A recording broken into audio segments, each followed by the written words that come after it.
It's 8:52 here in New York. I'm Bryant Gumbel. We understand that there has been a plane crash on the southern tip of Manhattan. You're looking at the World Trade Center. We understand that a plane has crashed into the World Trade Center. We don't know anything more than that. We don't know if it was a commercial aircraft. We don't know if it was a private aircraft. We have no idea how many were on board or what the extent of the injuries are right now. We have, I understand, an eyewitness on the phone right now. Sir, what's your name? Yeah, my name is Stuart. Stuart, where are you right now? I'm working at a restaurant in Soho. All right, so tell us what you saw, if you would. I was waiting at a table and I literally saw it seemed to be like a small plane. I just heard a couple noises. It looked like it bounced off the building, and then I just saw a huge ball of fire on top. And then the smoke seemed to simmer down, and it just, a lot of smoke was coming out, and that's pretty much the extent of what I saw. A private aircraft? I'm not sure if it was it just seemed like a smaller plane. I don't think it was anything commercial. Could you tell us whether or not there was a prop or a jet? I honestly don't know. It happened too quickly. Characterize the scene for us down there right now, if you would. Excuse me? Can you tell us about the scene down there right now? Right now, people are just on the street looking at the building. The building, there's just a lot of smoke. It's not too crazy down where I am. How far away from the World Trade Center specifically are you? I'm actually on Thompson Street North. I'm not too far. It's 8:54 right now. Stuart, can you tell me when this happened exactly? I would have to say about 10 minutes ago. About 10 minutes ago? Yeah. Is this normally an area that is heavily trafficked by aircraft, or is this an area that aircraft steer pretty clear of? I really don't know that information. Is there much panic around there? Just people on the street coming out looking. There was panic at first, but it seemed to slow down right now. We're looking at a picture of a great deal of smoke coming out of the building. Can you please tell us, was there, after you heard this crash, was there smoke immediately? No, there was a big ball of fire on the top of the building, and then as that simmered down, there just seemed to be a ton of smoke. And pretty much immediately. I hear fire engines in the background. Has that been going since you saw this crash, or is that kind of late arrival? It happened almost pretty much after we heard the crash. Almost after you heard the crash. It was pretty quick when we heard sirens and people acting on it. Were you looking up as the plane approached the building, or did it only catch your attention after it crashed into the World Trade Center? I heard a sort of a crashing sound, but I looked up quick enough to actually see something go into the building, but everything happened so fast I wasn't quite sure what I was looking at. So there's no way you can know whether or not the plane seemed to be in trouble before it crashed into the building? Oh, no, I couldn't tell. It's hard for us to tell from the picture we're seeing just how far down from the top that plane crashed. Have you any better eyesight to it from your vantage point? Not really. All I know is it definitely wasn't the top of the building, because that seems to be intact from what I saw. I really can't tell right now. Can you tell us anything about how much debris came crashing to the ground, and whether or not anybody was hurt as a result? I honestly don't know. I just saw a lot of what looked like crumbling glass, maybe just a lot of stuff falling down, but I can't tell you debris-wise. Obviously, the timing of this is important. It comes before 9 o'clock. Perhaps, and we say that in hopeful fashion, perhaps not everybody was at work, because if that building was in fact crowded with workers, we're looking at probably some casualties and injuries of considerable proportions. But right now, there's no way of telling that. Mr. Stewart, just one more time, and I know I'm exhausting what little information you have, but we have people joining us every moment. Take me through again where you were, when this happened, what you saw.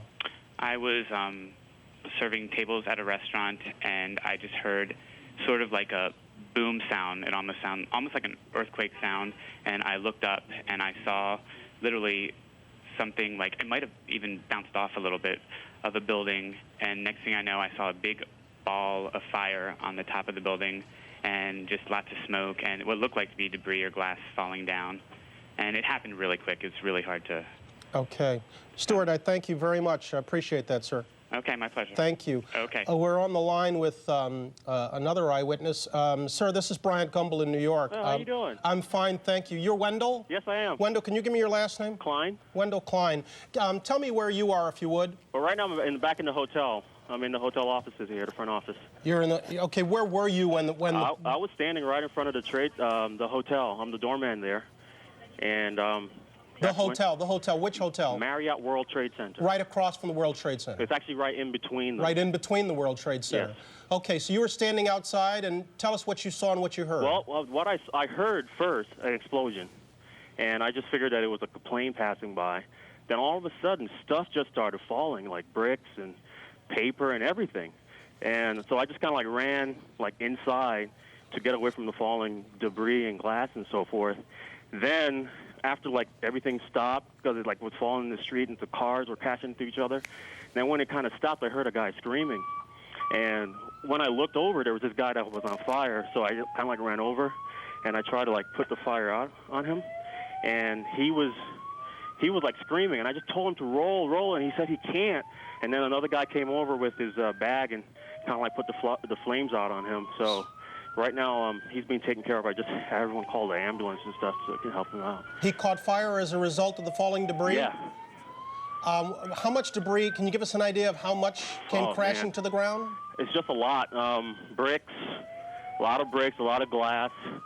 Enough to damage cars on the street, make cars swerve into each other, that kind of thing. Any other people on the ground that you saw? No, just hurt? Just him so far. Tell me about the traffic down in that area, and I'm talking about human traffic. Human traffic? Well, at 8:55, which is about the time when this happened, 8:45, 8:55. Right. On my side, where I'm standing, there's not a whole lot because it's basically right in front of the hotel, so you don't get too much, but you do get enough. Get some.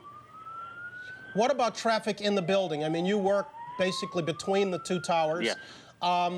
Most people arriving for work before or after 9 a.m.? Before. Basically, in my hotel, I have people who are just leaving and going to meetings. Outside my hotel, I just had people waiting for their cars to take them to their various destinations, that kind of thing. I hear alarms going off down there. What's happening? That's our hotel alarm, and basically, I guess that went off automatically. They've evacuated everyone in the hotel and evacuated all employees. They have evacuated the hotel? Yes. Immediately? Yes. Can you give me an idea of what the scene is like down there? What the what is like? What the scene is like down there at the World Trade Center? Just people are crying and panicking, want to know what's going on. When I came inside, there were a lot of people who wanted to go out to see what was going on, but the security kind of kept them at bay and kept them inside. Basically, right now, I just still have people going towards the bar area. They're trying to evacuate everyone out of here. That kind of thing. Is this an area, Mr. Klein, that is normally trafficked by small planes, or is it an area that they're generally steer clear of? You do get some. I do see some passing. Basically, those planes I do see passing are those, the planes from Washington, D.C. area. Mm-hmm. So there won't be huge planes, but big enough. Mm-hmm. Are you hearing anything, Wendell, about what kind of a plane it was, no. or No. how many were on board? No. Basically, all I got was my wife called me. She told me that it was a plane crash, and basically, I really don't know what's going on so far. Do you know if it was a private aircraft or a commercial plane? That I don't know. You don't know? No, sir. You're not seeing any evidence of people being carried out of the building yet? There's a woman that was just carried. I guess she fainted or something, but I don't see any physical injuries to her. All right. Mr. Klein, thank you very much, sir. All right. Good talking to you, sir. I appreciate it. Bye-bye. I understand Teresa Renault is with us right now. Ms. Renault, good morning. Good morning. How are you? This is Bryant Gumbel. I'm down on 59th and 5th. Where are you? I am in Chelsea, and we are at 8th and 16th. We are the tallest building in the area, and my window faces south, so it looks directly onto the World Trade Center. And I would say, approximately 10 minutes ago, there was a major explosion from probably, it looks like about the 80th floor. It looks like it's affected probably 4 to 8 floors. Major flames are coming out of the north side and also the east side of the building, yes. And it was very loud explosion followed by flames, and it looks like the building is still on fire on the inside. Which building are we talking about? The one that's westernmost? Let's see. Yes, sir. So it's coming out on the north side and the east side of the building of the westernmost tower. That's correct. You're over in Chelsea. Did you hear the explosion from yes. your position? Yes, we did. As a matter of fact, we heard it, and because I was just like standing there pretty much looking out the window, I didn't see what caused it or if there was an impact. So you have no idea right now? There's another one. Another plane just hit. Right, oh my God, another plane has just hit. It hit another building, flew right into the middle of it. Explosion. My God, it's right in the middle of the building. This one into the east tower? Yes, right in the middle of the building. And right now, that was definitely looked like it was on purpose. You saw a plane? Yes, I just saw a plane go into the building. Why do you say that was definitely on purpose? Because it just flew straight into it. It didn't look like it was, and it didn't look like a commercial jet. It was a smaller plane. It was definitely a smaller plane. Can you characterize the scene down there right now for us? Now, on the... Yeah, as you can look down to the street from your vantage point? On the second building, I think that the further one, the east side, there it looks like it's about, I would say 15 floors lower than the first building, and there's now flames coming out of that building as well. They're both completely on fire. Now, I'm looking at what was the West Tower, and it looks like the fire on the north side of that tower is a little bit lower, but it looks like it's the same building. You're saying it was the other tower that absorbed this second impact? That's what it looks like, exactly, from my perspective. Don King, our director, if I could ask you to widen out and give us a shot of both towers, because we can't tell from this vantage point. Oh, okay, that is on the second tower. Yes. It is on the east tower. Teresa, hang on with us 1 second. We're gonna re-rack the tape of when we were talking to you to see if we can tell. Okay. We can't see anything. We can't see a second plane in the picture. There we see the explosion. Yes. There we see the explosion. It was definitely a plane that hit it. Here we are. We're trying to re-rack the tape right now. Teresa, do you have a vantage point to the ground from where you are? Yes, I probably could go down. No, I'm not asking you to go down. I'm asking you if you can see it. Oh, no, I cannot see the ground. As a matter of fact, there's too many buildings in the way. I can probably see just up about, I would say, up a third of, I can see the top 2/3 of the building. Uh-huh. And how much of that top 2/3 do you see? Do you see flames? Do you see damage? I would say middle of the second building and the top 4th of the first building. Okay, Teresa, stay with us. We're going to look for that tape one more time. Okay. We're going to re-rack the tape here and see if we can't see a plane. Yeah, we see it right now. We see a plane right now coming in and impacting on what would appear to be the north side of that tower, of the westernmost tower, and hitting about 10 to 15 stories below. Teresa, let me ask you to hang on with us for a second while I talk with another gentleman who is an eyewitness, Richard Davis. Mr. Davis, good morning. Good morning. This is Bryant Gumbel. Yes, sir. I'm at 59th and 5th. Where are you? I'm at 50th and 5th, but I'm facing south on the 39th floor. You're facing south, so you have a clear vantage point. Yes. Talk to me about what you see, if you could. The first plane looked like a 737.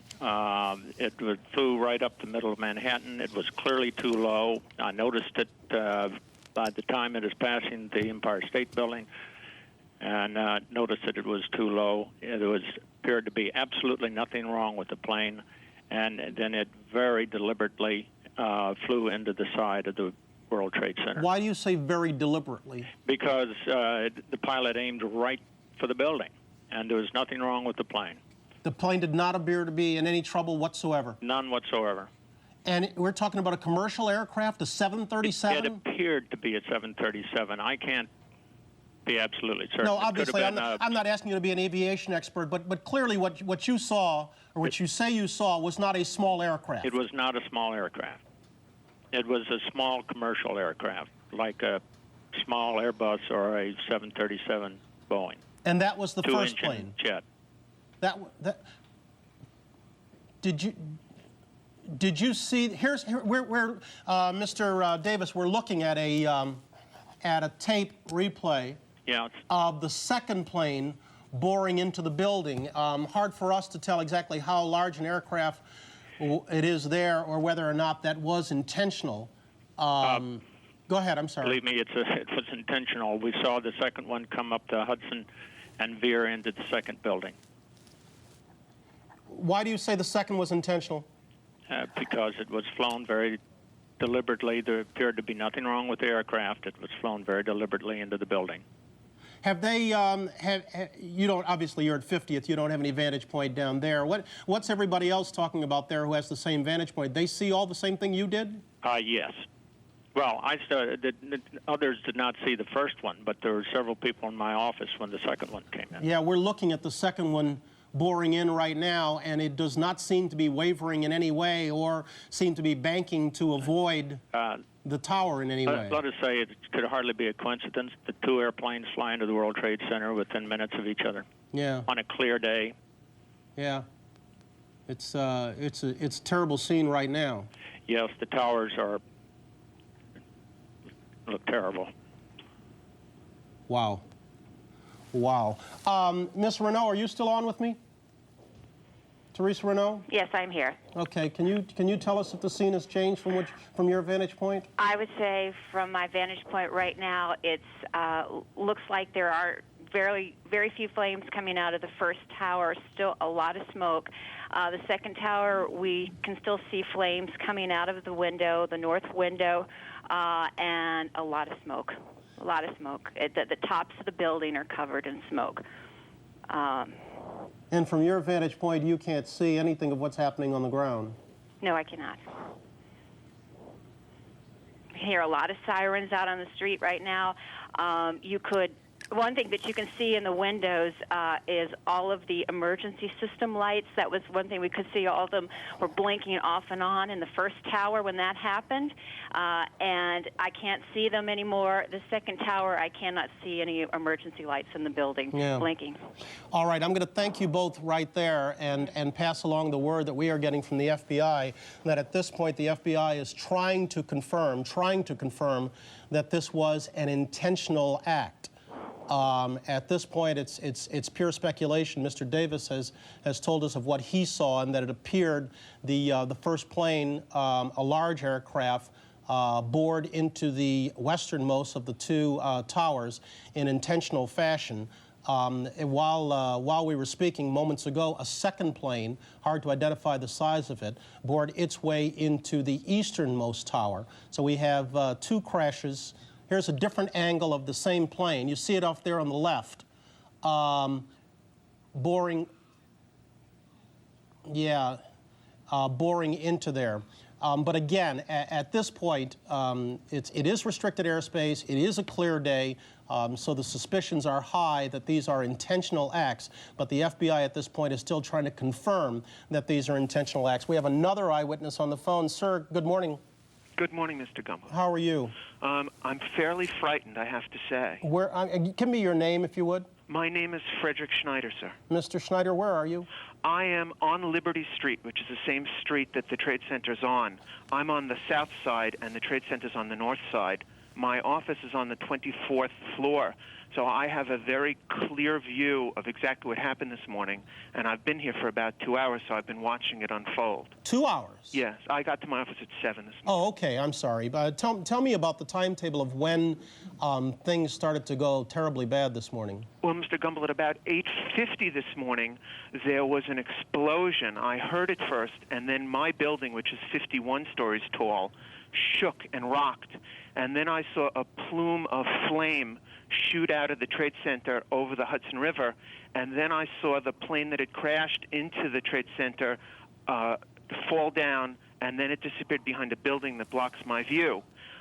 There was a tremendous amount of smoke, and then it started to rain huge pieces of paper, and the paper continued to come down.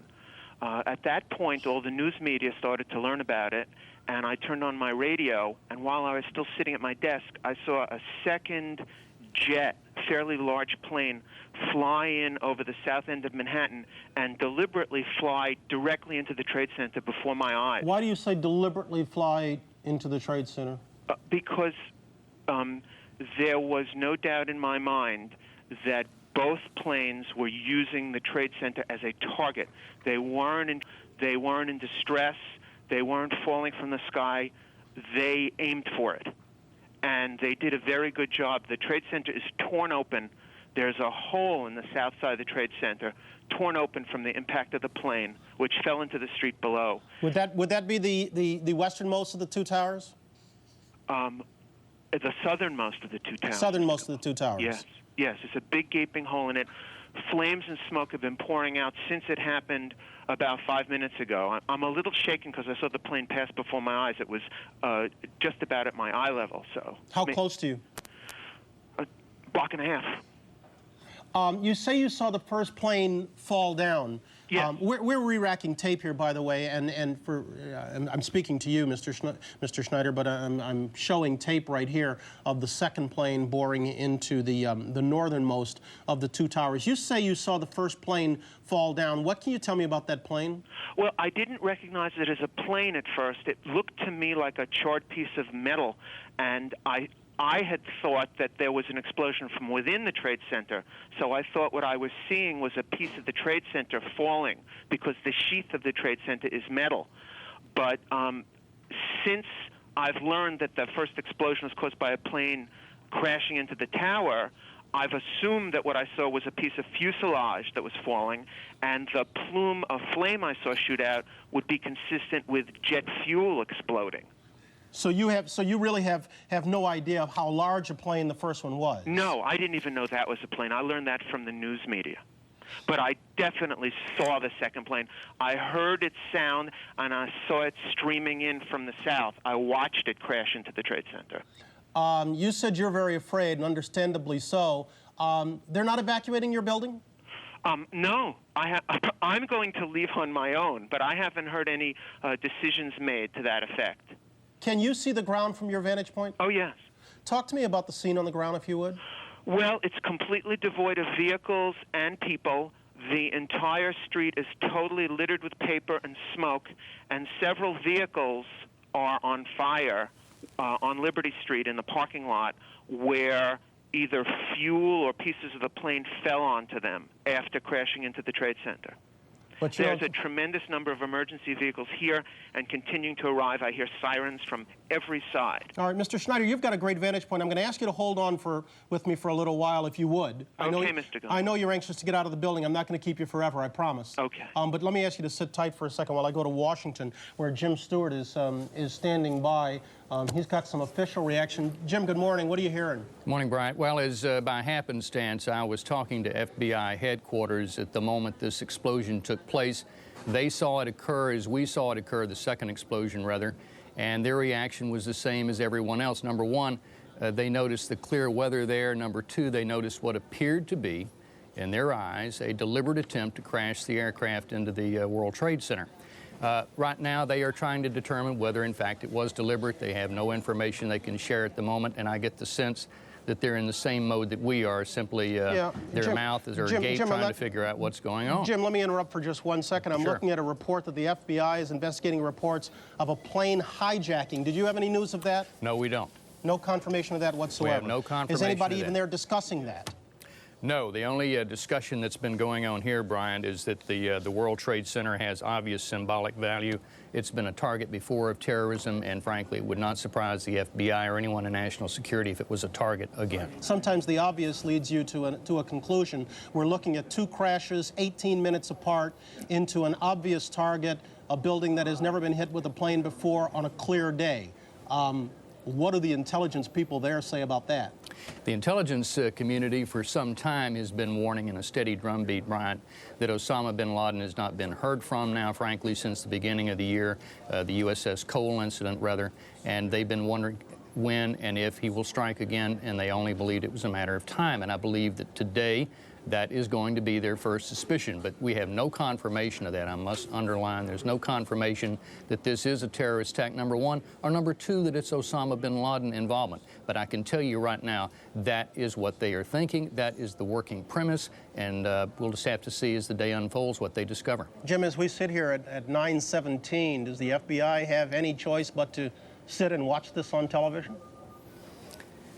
I have never heard such a gasp of astonishment as I heard speaking to the FBI headquarters this morning when they saw what we saw, the explosion at the World Trade Center, the second explosion, and the smoke coming out of it. It reminded me and them of Oklahoma City. There's pure astonishment, I can tell you, at FBI headquarters this morning, and they are trying to find out the facts just as we are. Right now, they don't have any. And as you noted, Jim, this has been a target before. Back on February 26, 93, a terrorist act at the World Trade Center killed 6 and injured more than 1,000 others. Do you know whether or not the FBI had received any warnings about attacks on domestic soil? You know, frankly, no, and it's a question that we ask every day. I asked as recently as yesterday of the intelligence community what was the latest on terrorism threats in the United States, whether any intercepts had been picked up, whether there was any current fear here that the next target would be within the United States. The answer came back no. They were still anticipating that the next strike against American interests would be overseas somewhere. Those are the most vulnerable targets. Today would clearly be some evidence that that's not the case at all. In clear weather, as you pointed out, what appears to be a deliberate attack into the heart of the financial district in New York City. You can't pick a more explicit message to send to America if you're a terrorist than what happened today. I stress again, though, this is pure speculation, but it is speculation right now by the people who are going to have to solve this crime, if in fact it is one, Brian. That's a good point, Jim. At this point, it is pure speculation. The only thing we can tell you is we are looking at a very clear day in Manhattan on this Tuesday morning. We are looking at 2 towers of 110 stories in height that are on fire right now, that have absorbed 2 impacts with 18 minutes apart. Certainly, it's a little more than it would be an amazing coincidence, I think we should say. Brian, go ahead. We've just been told that, and this should not be come as a surprise, it's standard procedure by the FBI.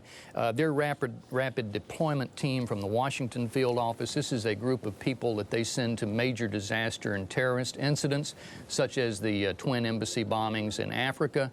They have now been dispatched to New York. I have reason to believe, too, that some members of the HRT, that's the hostage rescue team, have been put on alert. We don't have any word yet that they would be sent. And these are standard procedures that would take place anytime a major terrorist incident occurs. But this would be a group of approximately 60 experts, people who are very good at picking up the bits of debris that we've been talking about falling on the streets of New York and turning that into evidence should they discover that this, in fact, was a deliberate act. Jim, and if you don't know the answer to this, I understand, so I apologize up front for asking you. But do you know whether or not there are any federal offices in the World Trade Center at the upper levels? I don't know that there are. I do not believe that there are. I believe that the FBI and the ATF, the alcohol, tobacco, and firearms people are all closer to Midtown, but I don't know the precise answer to that. So, in fact, if the buildings were targeted intentionally, this would be more symbolic than a direct attack on the federal government or its employees. Jim, let me ask you to sit tight for a second. I understand, Mr. Davis, you're back with me on the line? I am. And Miss Renault, you're also back on the line? Sure. Mr. Davis, bring us up to speed. What are you seeing? Anything changed? No, but the smoke is getting thicker, and I can see flames from some of the windows on the first tower. My view of the second tower is somewhat obstructed. Where are you, 50th and 5th? I'm 50th and 5th. Yeah. The officials there are anxious to in any way evacuate your building? Or is this just a normal work day? I've been told that Rockefeller Center is putting into effect security measures, but we have not been told to evacuate. Okay. And Miss Renault, what are you seeing right now? From the southeast tower, there are still flames coming out of the north side of the building. It may be just my perspective, but it looks like something could be sticking out of that. Also, it looks like on the northwest tower that there's possibly, the fire and everything could have moved up because it seems to be that there's smoke coming out higher floors on the building. You say there appears to be something out. That would be the second aircraft? Yes. The one at the lower level? Yes. And what actually do you see? There's an object that doesn't fit with the line of the building that seems to be protruding, and that's what's on fire. We're getting a look at the building right now, and I must say the smoke seems to be obscuring our view enough so that we can't identify it. We're re-racking the tape right now.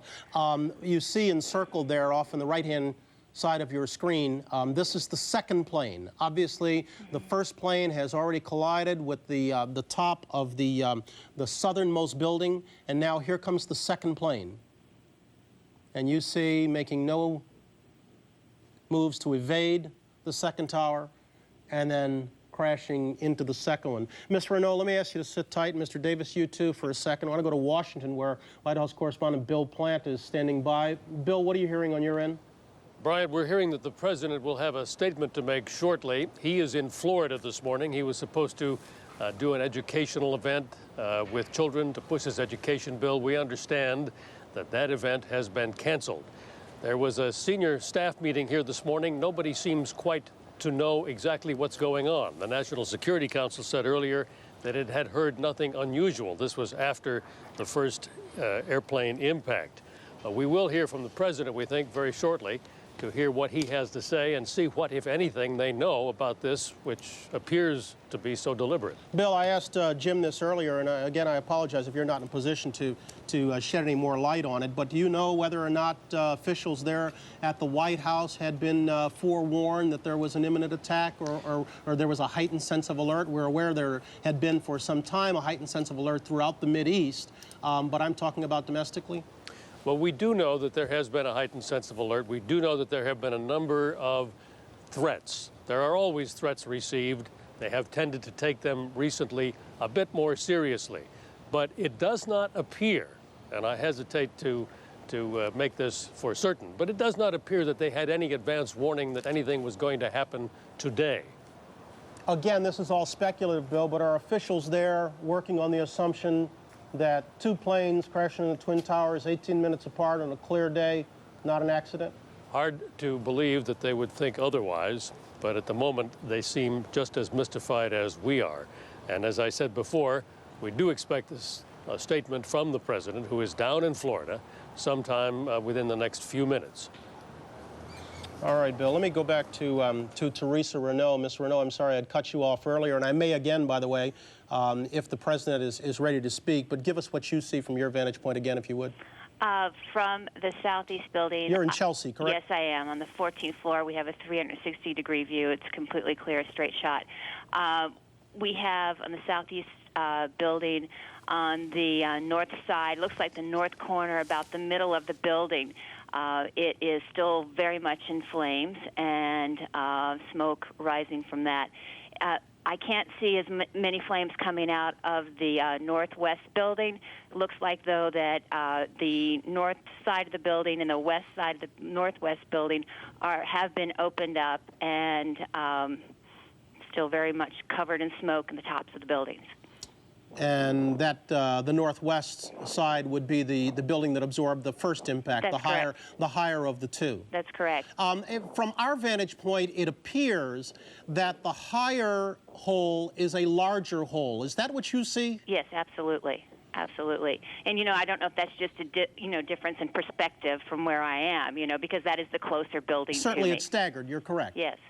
But we had heard an earlier report, unconfirmed, that the first plane appeared to be a 737. The plane we saw, absent any perspective, seemed to be a smaller plane. I would say the explosion upon impact was much larger on the first hit than the second. You heard both? Yes, I saw the impact on the second building. I saw the explosion come from the building on the first one. Mm-hmm. You're at Chelsea and 14th. Yes. It's like a 16th and 8th Avenue. Yeah, I'm sorry, on the 14th floor. I apologize. Yeah, not on 14th. You're a considerable ways away. Any effort there to evacuate your building? Not at this point. No.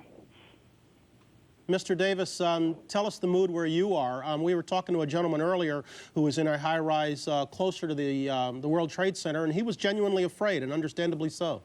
Well, it is shocking. Very shocking to have witnessed. Perhaps we can be somewhat more sympathetic to what Israel is suffering at the moment. But they have not moved people out of your building? No. You said you're at Rockefeller Center, that security actions have been put into place. What do those entail? I really do not know, but we have not been told to evacuate. All right. Jim Stewart, back in Washington, you still with us? Oh, Bill, you're still with us, right? I am, Brian. What word are you hearing on when the president's going to come forward? We were just told that the president will have something to say down in Florida any minute. He is in Florida. We believe that his education event, which was scheduled for this morning, has been canceled. But the White House is saying that the president will have something to say. Then he'll leave Florida and come right back to Washington, Brian. Bill, had his people, Condi Rice, Colin Powell, his security people, his foreign affairs people, ever discussed this kind of a scenario? I don't know for certain, but I would be very surprised if they had not talked about it. This kind of what-if disaster planning is a staple in Washington, and particularly at senior levels. And I think that these sorts of things are gamed, examined, and talked about, and everyone hopes they will never happen. Yeah, unfortunately, in this case, it would seem to have gone against hopes. Again, let's bring everyone up to speed. As best we can tell, wow, we just had another view of the second plane going in. As best we can tell, at 8:45 this morning, an aircraft plowed into the uppermost levels of one of the Twin Towers. An eyewitness has defined that plane, has told us that plane was a 737, but that is unconfirmed. And then moments later, 18 minutes later, a second aircraft, the one you saw just there, plowed into the other Twin Tower at a lower level.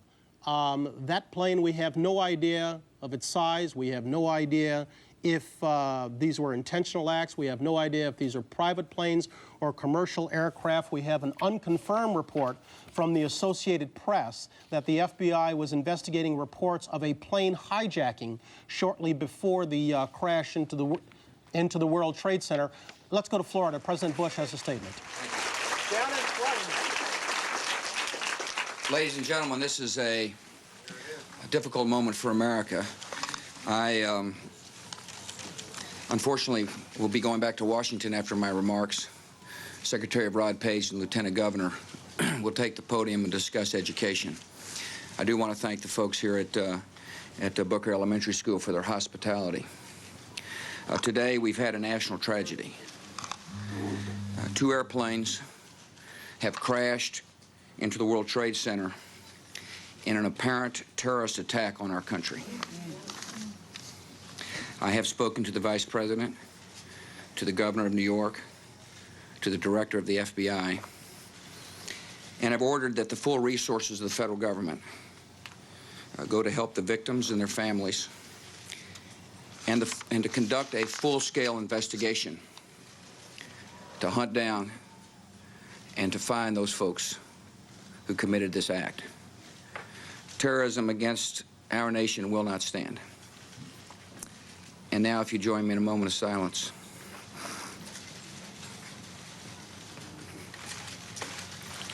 May God bless the victims, their families, and America. Thank you very much.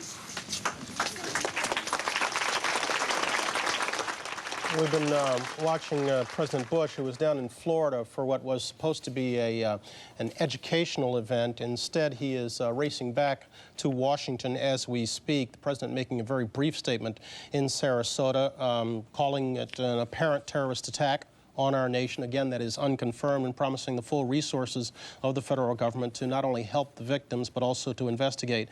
And before asking people to pray with him, the president's saying that this act will not stand. As he was speaking, we got a report from Reuters that a plane was hijacked from Boston. A plane out of Boston was hijacked. But again, that is unconfirmed.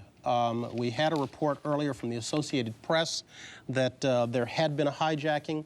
Now Reuters is reporting that a plane out of Boston was hijacked.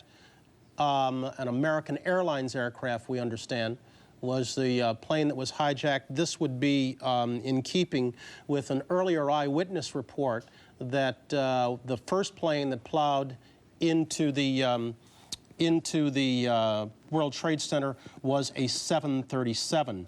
Former FBI agent James Kallstrom covered the World Trade Center bombing back in 1993. He is with us on the line right now. Jim, good morning. Good morning. You've been watching this. Talk to me. I shouldn't say good morning. It's not a good morning. No, I apologize. Go ahead. I don't really know much about it, but it sure looks to me like a deliberate act of terrorism. And I mourn the loss of the lives that I'm sure are going to follow this. I've got a lot of questions for you, James. Let me kind of take you through them if I could. Because you investigated and worked on the original terrorist incident, I should say the terrorist incident back in 1993, can you tell me if these buildings have any special significance by virtue of who's working in them? Well, I don't think it's so much who's working them. I think the towers symbolize largely. There's many other symbols also, but the World Trade Center is a symbol. That was one of the original reasons that Ramzi Youssef and the rest of that gang wanted to do the World Trade Center as a symbol of America. So sure, there's other symbols, but I think this is probably the tallest one on the East Coast. Again, all of this is unconfirmed. We heard the president call it an apparent terrorist attack. At this moment, have you any doubt that's exactly what it is? No, I have no doubt of that. I would call it an apparent attack. I think there's probably an infinitesimal chance it isn't, but it certainly doesn't appear that it could be. Commercial airliners, number one, are not going to direct themselves into a square hit on the World Trade Center. If there's some sort of a mayday or something wrong with the plane, they're going to try to ditch it elsewhere. They're not going to do that. And if the reports of a second plane hitting the building are true, then I think that probably caps off exactly what this is. It's a cowardly act of terrorism. How restricted is the airspace around the World Trade Center?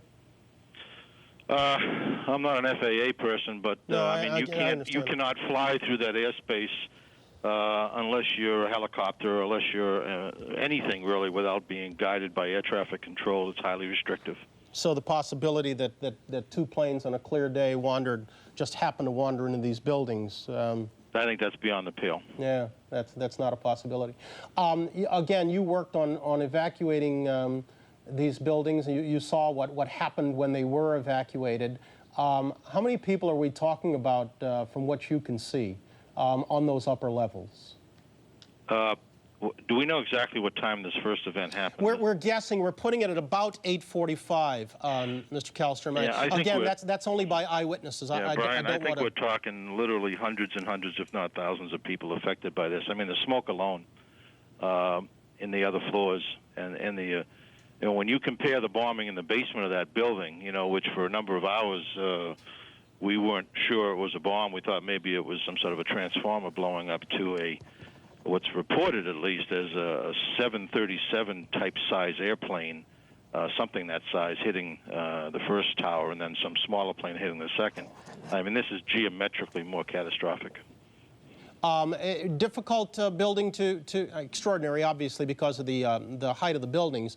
But the plans in place for evacuation, are they, from your experience, state of the art? I think they are. I think the whole security of that building, both from a physical security standpoint and from an evacuation standpoint, was certainly reinvented and looked after after that tragedy that happened back in the early 90s. And they're probably as good as they can be. But having said that, you're talking about one of the tallest structures, or two of the tallest structures in the United States. And whether or not the elevators are working, they're probably not. They're not used in case of fire.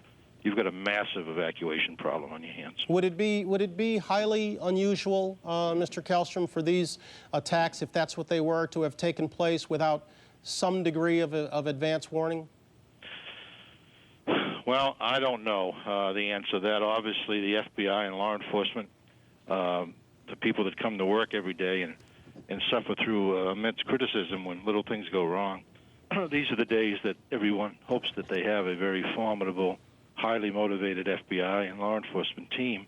And I suspect we do, And these are the things that they try to not have happen. These are the things they try to have the intelligence to avoid happening. International terrorism, if that is what this is, and I don't know what it is very hard to penetrate because it's not very, it doesn't have a hierarchy of authority, and it's cellular, and it's a lot of different people motivated for religious type reasons, hatred reasons, and you can necessarily not know a lot about what's going on in an agency if you're in at some level because it's so segmented. Again, I'm getting a report now that it was a United Airlines plane that plowed into the building. We don't know whether that negates the American Airlines reported hijacking or whether or not that was a second plane. So at this point, we're getting different reports. Go ahead, Mr. Kelso. Yeah, I mean, you telling me that, Brian, if that is a commercial airline, a United or American or whatever it is, you know, that, I mean, my initial thought there is that this plane was somehow commandeered by somebody, hijacked, taken over, and flown into the building. I don't know that for a fact, but that's certainly what it looks like. Yeah, as I'm looking at the second tape right here, and I don't know if you're watching on the line with us, that is definitely a commercial-sized aircraft. Yeah. Now that we've blown it up. Yeah. In size. You know, it's beyond belief, but it's not beyond belief. I mean, we've seen this hatred find its way into the embassy bombings in Africa. We've seen this hatred at the USS Cole. We've seen it at the World Trade Center in '93. We've seen it around the world in acts that take place almost every day. And, you know, for this to then transform itself into this size of an incredible tragedy, to me, although I certainly would never expect it, never ever want it to happen, is not that unbelievable. Yeah, James Kallstrom, let me ask you to sit tight for a second, if you would. Brian Jenkins, a terrorism expert who's been with us quite a few times, as I understand, on the line. Brian, you there? Yes, I am. Talk to me. Well, obviously, you know, we don't know the details of what happened yet. We should have details coming out fairly quickly, though, as to the identity of this aircraft. We're talking about crowded airspace in New York with major airports in the area, both in the immediate area of New York and in the surrounding cities. There should be information fairly quickly that will identify these particular aircraft. And indeed, we should be able to confirm fairly quickly as to the identity of the jet, and perhaps even some last second broadcast that may indicate what happened. Mr. Jenkins, I'm going to interrupt for just one second because we're getting word that they are evacuating the White House down in Washington right now. Well, this is not surprising. I mean, first of all, an action of this magnitude is something that does suggest a great deal of planning and preparation.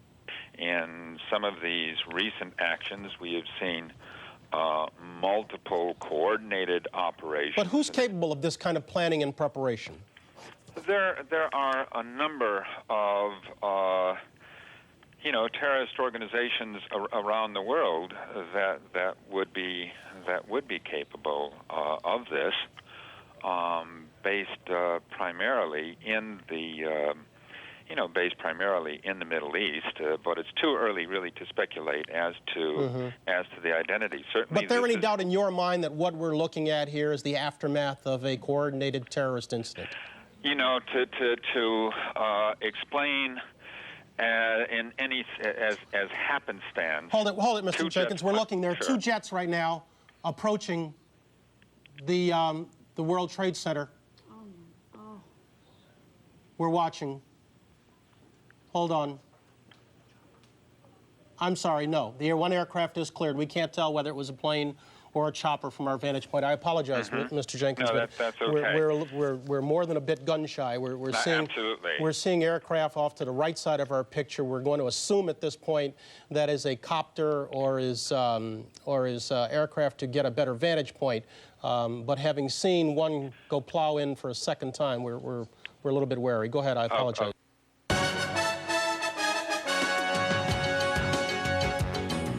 We are breaking into this special live coverage of what's happening at the World Trade Center in New York to tell you about something going on right here at the Pentagon. You are looking at both pictures. The smoke that you see on the left-hand side of your screen is right here in the Washington area at the Pentagon. Looks like the helipad area of the Pentagon over towards 395. There were reports of an explosion. People said the building shook. They felt the building shake, and they're evacuating that building. We're also getting word that the White House may be under an evacuation order right now. Again, we don't know exactly what happened here at the Pentagon, but you can see the result of whatever it was near the area of the heliport is lots of billowing smoke, dark smoke, and workers reported hearing something and then feeling the area rumble. What do you hear, Tom? There is construction work going on there. We don't know what is the cause of this smoke, but we are keeping you updated on this story. And of course, the breaking story in New York, where one of two planes we're now hearing that crashed into the World Trade Center was hijacked after takeoff from Boston. On the left. On the left is the Pentagon.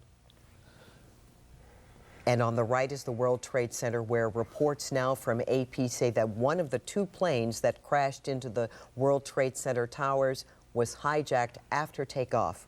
President Bush has called the World Trade Center explosions apparent terrorist attacks.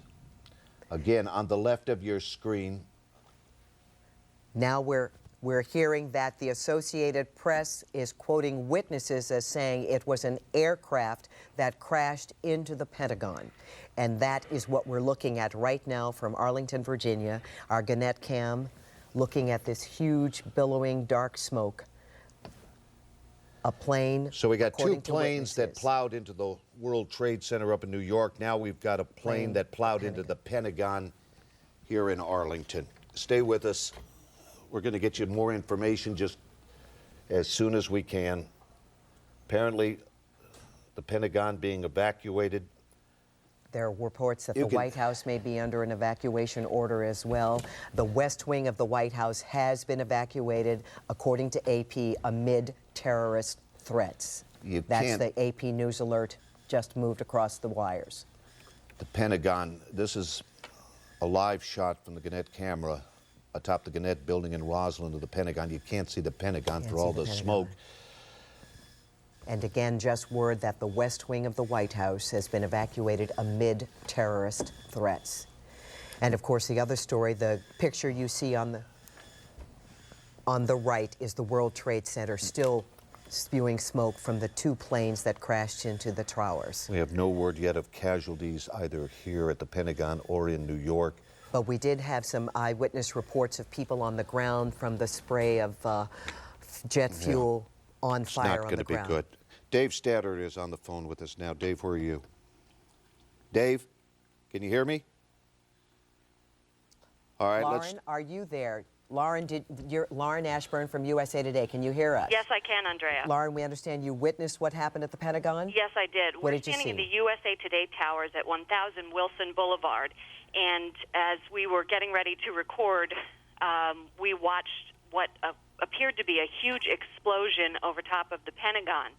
At that point, we were immediately told to evacuate the USA Today towers. As many people know, they're very tall towers that overlook Washington tall silver towers. And the picture that you're seeing right now is actually taken from a camera that is on top of the USA Today building.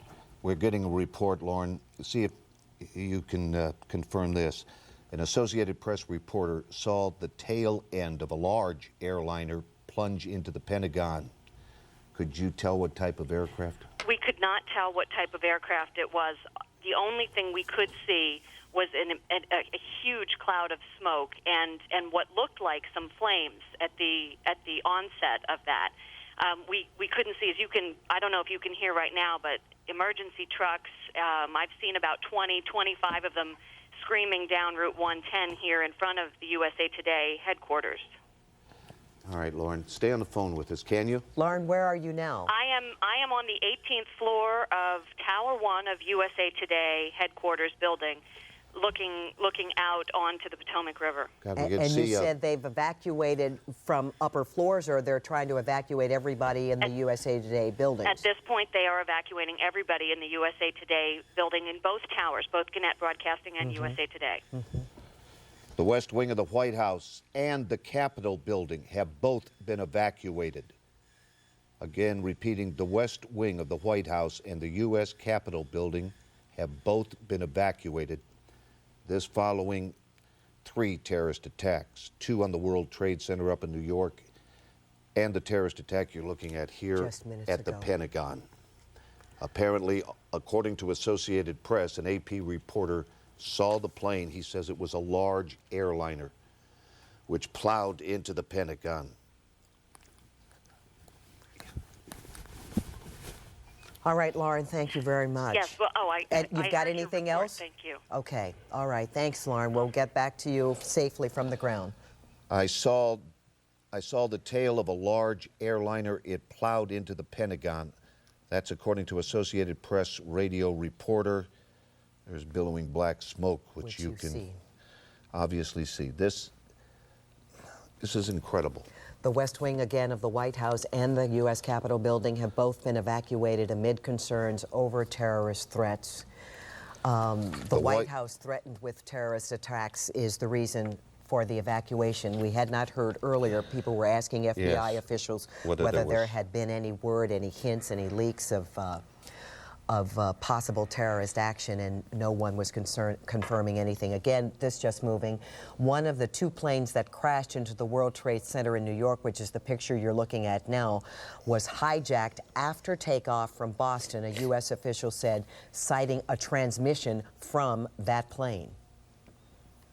And I believe, Andrea, this AP alert, White House threatened with terrorist attack, I think that's something that was probably just released, that there was a direct threat on the White House. Again, the West Wing has been evacuated. The U.S. Capitol building has been evacuated. Joining us by phone now is Don Chauncey. Don, are you there? Yes, I am. You witnessed what happened at the Pentagon. What did you see? From my office, I was able to see a white jet, like a Gulfstream type commuter jet, I guess, just came at a high rate of speed. I can see National Airport's tower from our office. Right. And it just increased its speed as it got closer to the Pentagon, and then I just saw the big yellow ball of fire. Don, exactly where is your office? From where are you watching this? Our office is right at St. Barnabas Road in the Beltway, so I overlook the Beltway from my office. Could you tell, Don, did the plane come out of National? No. No, it did not. No, absolutely not. There was it appeared to be a U.S. Air commuter jet that went over top of our building, which is a normal flight pattern, I guess, for the commuters. Yeah. And this looked like it was coming from, I'm guessing, down Columbia Pike in Arlington, down that way, and then just picked up a high rate of speed. I mean, from my desk right now, I can see the Pentagon, basically where the metro station is and the buses. I can see that to the right, but I can't see the South parking area. Right. Don, what's the reaction of others in your office? I mean, watching the World Trade Center and then seeing this right literally in your own backyard. Well, myself and another co-worker that sits beside us, both of us were actually on the phone looking out the window when it happened, and both of us dropped the phone, and we picked it back up and said, we have to go. It looked like there was a plane crash either at the airport or at the Pentagon. Don, hold on with us for a second. We're just getting this bulletin. The Federal Aviation Administration has shut down all aircraft takeoffs nationwide. All aircraft takeoffs nationwide have been halted by the FAA. We have Dawn on the phone now, who was another witness to what happened at the Pentagon. Dawn, can you hear us? Dawn? Hello? Yes, Dawn. This is Andrea in the newsroom with Mike Buchanan. What did you see? I saw it was an American Airlines 757, and it came in and hit the heliport, came down Columbia Pike and hit the heliport next to the Pentagon. I live in an apartment building on that side of the Pentagon, and it just crashed right into it. I don't know if it damaged the side of the Pentagon, but the Pentagon doesn't look that badly damaged, but I know it hit at least the heliport on the side of the Pentagon. You said it was a 757. How could you tell? How could you see that? Yes, I could see it.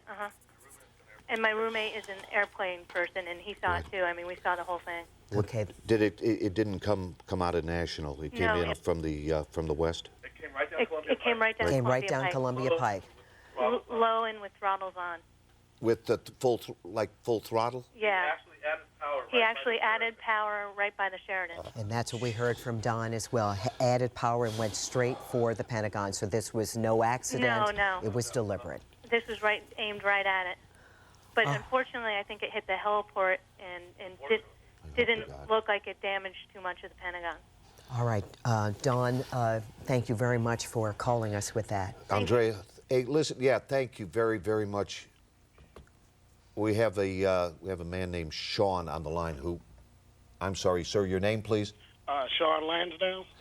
What'd you see, Sean? I was sitting in my bedroom back at home, and where's that, sir? It's right in Arlington. I'm like 4 minutes away from the Pentagon. Right. And I was sitting in my living room, and my building started shaking, and I knew that no plane supposed to make my building shake.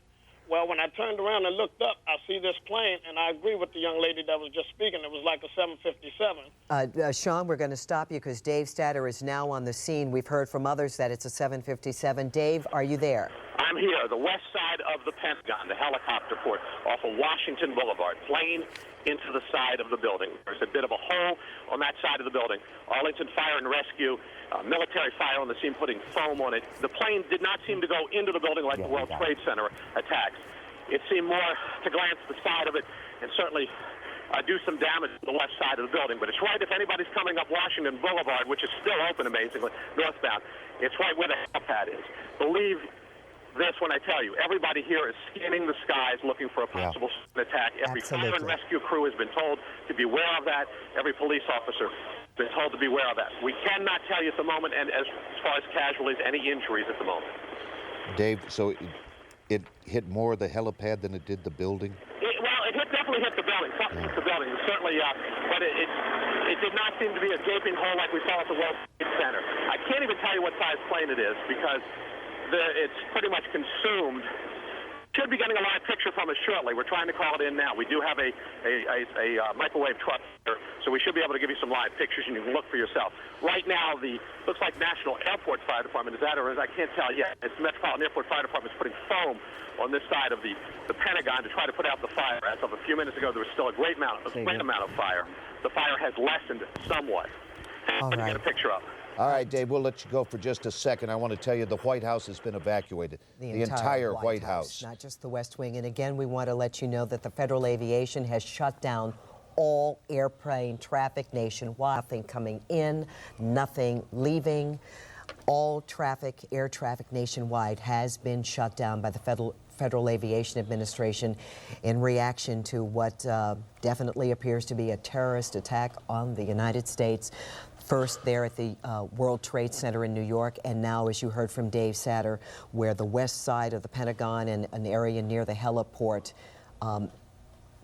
was hit by a plane. Again, the White House has been evacuated after the Secret Service received a credible threat of a terrorist act against the presidential mansion and residence. Again, the AP reporting the Secret Service has received a credible threat of a terrorist threat against the presidential mansion and residence. We also have learned that Blair Mansion, which is the residence of heads of state who come in as guests to the United States, has also been evacuated. Again, specifically BWI, but this covers every airport in the United States. They've been shut down. All airplane traffic nationwide. Of course, in our area, that means BWI, National, Dulles, all closed down, nothing coming in, nothing going out. This is a horrible sight and a scary, very frightening day. Again, what you're looking at now is the Pentagon. Some witnesses say it appeared to be an American Airlines 757, which plowed into the helipad part of the Pentagon, the 395 side of the Pentagon. Hold on just 1 minute. All right, we just want to update you in case you have not heard, just turning on and don't know what you're looking at. This is not a made-for-TV movie. This is the real thing. On the left, black billowing smoke from the Pentagon. On the right, billowing smoke from the twin towers of the World Trade Center in New York. Shortly after 8:44 this morning in New York, a small, some say a twin-engine plane crashed into the World Trade Center tower on the right of your screen. About 18 minutes later, an airliner, some say hijacked, a 757 that you're looking at right now. This is a tape of that earlier this morning. That building and that plane going deliberately heading straight into the tower on the left of your screen. President Bush ordered a full-scale investigation, quoting the president, to hunt down the folks who committed this act. Shortly after the president made that statement, we were getting word that there had been a plane heading towards the Pentagon going down, and that's what you see on the left-hand side of your screen, the picture in the box on the left-hand side. Dave Statter said you could see it. Some of the flames were beginning to diminish, but what observers noted, and they were in the airline industry, so we kind of take what they're saying at the word 757 American Airlines. They could see the plane, they could see the markings, crashed into the west side of the Pentagon near the heliport. This is a live picture we're just getting here. This is the firefighters battling the blaze at the Pentagon.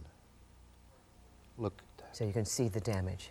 This is just going to be raw tape that Dave Statter and his crew are just feeding into us. You can see this apparent terrorist attack. A jet slammed into the Pentagon about 15-20 minutes ago, the helipad side on 395. We have no word yet on casualties. The Pentagon has been evacuated, as has the White House and the U.S. Capitol building at Blair Mansion.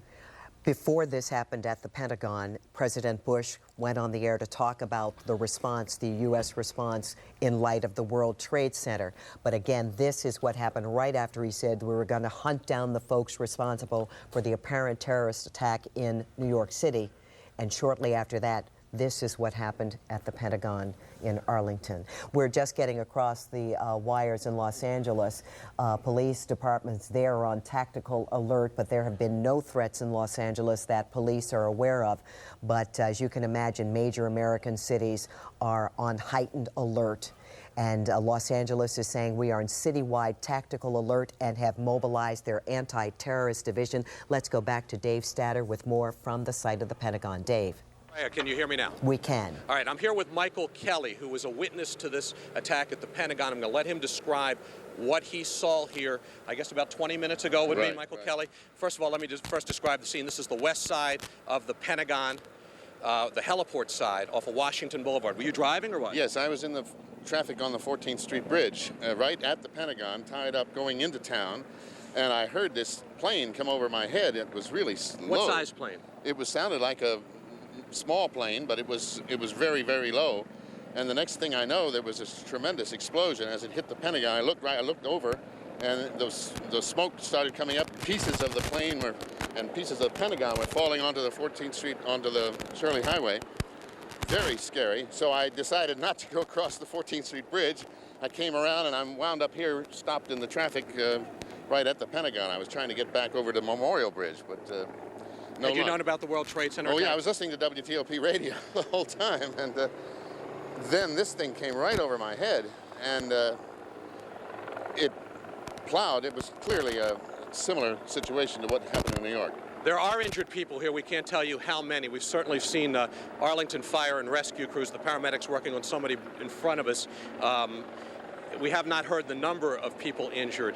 This attack, as you can see, did not seem to really penetrate the building a great distance, even though there is a great amount of fire on this side of the Pentagon, which I believe is, as you can compare it to the World Trade Center. I think the Pentagon has always been called the largest office building in the world, so there certainly is a comparison there. Besides, it's obviously strategic implications. Arlington Fire here called in extra equipment. They've called in the National Airport Foam Unit, which just assured... Yes, go ahead. Dave? Dave, yes. We just want to break in because we want to go back to New York, where Dan Rather is anchoring our coverage, where one of the towers at the World Trade Center has collapsed. Let's go back to CBS. There are no confirmed fatalities. Now, in Washington, the Pentagon has had a fire and explosions, much speculation of what would have caused the fires and explosions at the Pentagon in Washington, but very few facts. David Martin, our Pentagon correspondent, says that he has seen, I believe it said 5 injured people at the Pentagon. One eyewitness, and only one so far, is quoted as saying he thinks, I put that in quotation marks, he thinks a plane crashed into the Pentagon. But there'll be rumors all day, and we're going to try to separate the rumors from the facts. Now, you're looking at a live picture of the Twin Towers of the World Trade Center, in flames, with much smoke. In the last few minutes, there have been 2 reports, but not yet officially confirmed, that a portion of at least one of the towers has collapsed. But I caution that that's an unconfirmed report, although it comes from 2 sources, and it's unclear whether that collapse is about the interior of the building or some portion of the exterior of the building. I want to emphasize again, not to be redundant, but this is a day in which rumors are going to spread like mildew in damp basements. And there'll be reports, some of them will be officially confirmed, some not. That's the environment in which we're dealing. Now, President Bush was in Florida this morning. He called this an apparent act of terrorism and rushed back to Washington. The president is in the air going back to Washington at the moment. Now, in Washington, the reports spread that a plane also crashed at the Pentagon. See, as David Martin says, there are at least several injuries. Several is the word he used. The FAA has banned all aircraft takeoffs nationwide. Here in New York, the city is on a full terrorist alert. Bridges and tunnels are closed. You recall the World Trade Center was the target of a terrorist bombing in 1993. Now, again, it's important to point out that with television, what we can show you is what is at the end of the television camera. The whole city is not in smoke and flames, not by a long shot. The city is on a terrorist alert.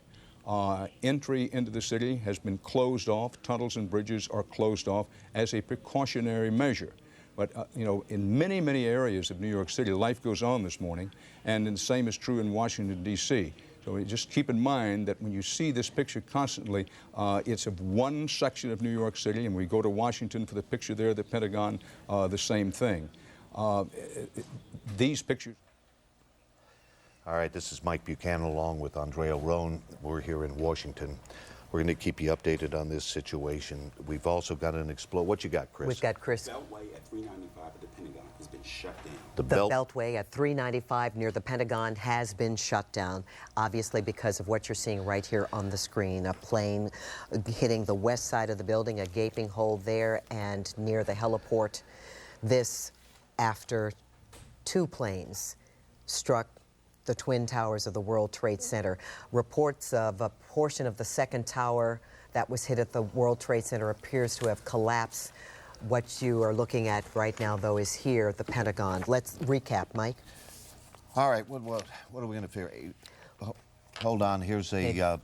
These are raw footage coming back. That's our reporter there on the scene who will be giving us stories in just a few minutes, but people who have been evacuated from the Pentagon building after that building, the west side of the building, was struck by a plane not long after the twin attacks in New York City on the World Trade Center. An Associated Press reporter says he saw the tail end of a large airliner plunge into the Pentagon building. What we know, New York City is on a terrorist alert, and here in Washington, the White House, all of the White House, the old Executive Office building, Blair Mansion, other major government institutions, including Treasury and the State Department, have also been evacuated amid credible terrorist threats. All right, Dave, go ahead, take it. Thank you. We've got some eyewitnesses as you... Mike, why don't you stay on, show the pictures over here, and I'll talk to the eyewitnesses. You can look at what's going on, the firefighting efforts. We had a couple people who were in the Pentagon at the time. Tell me what happened. We were sitting at our desks having a meeting, and there was a large shutter, or there was a shutter of the building, and the sound of a large thud. Right, you could hear the impact, and there was a large concussion, like an explosion would do. The air would be a concussion. But we didn't know there was an explosion. It was clear. We looked at each other and knew that something catastrophic had happened, but we had no idea what it was. People began evacuating immediately and went outside. And it wasn't until we were outside we realized what had happened.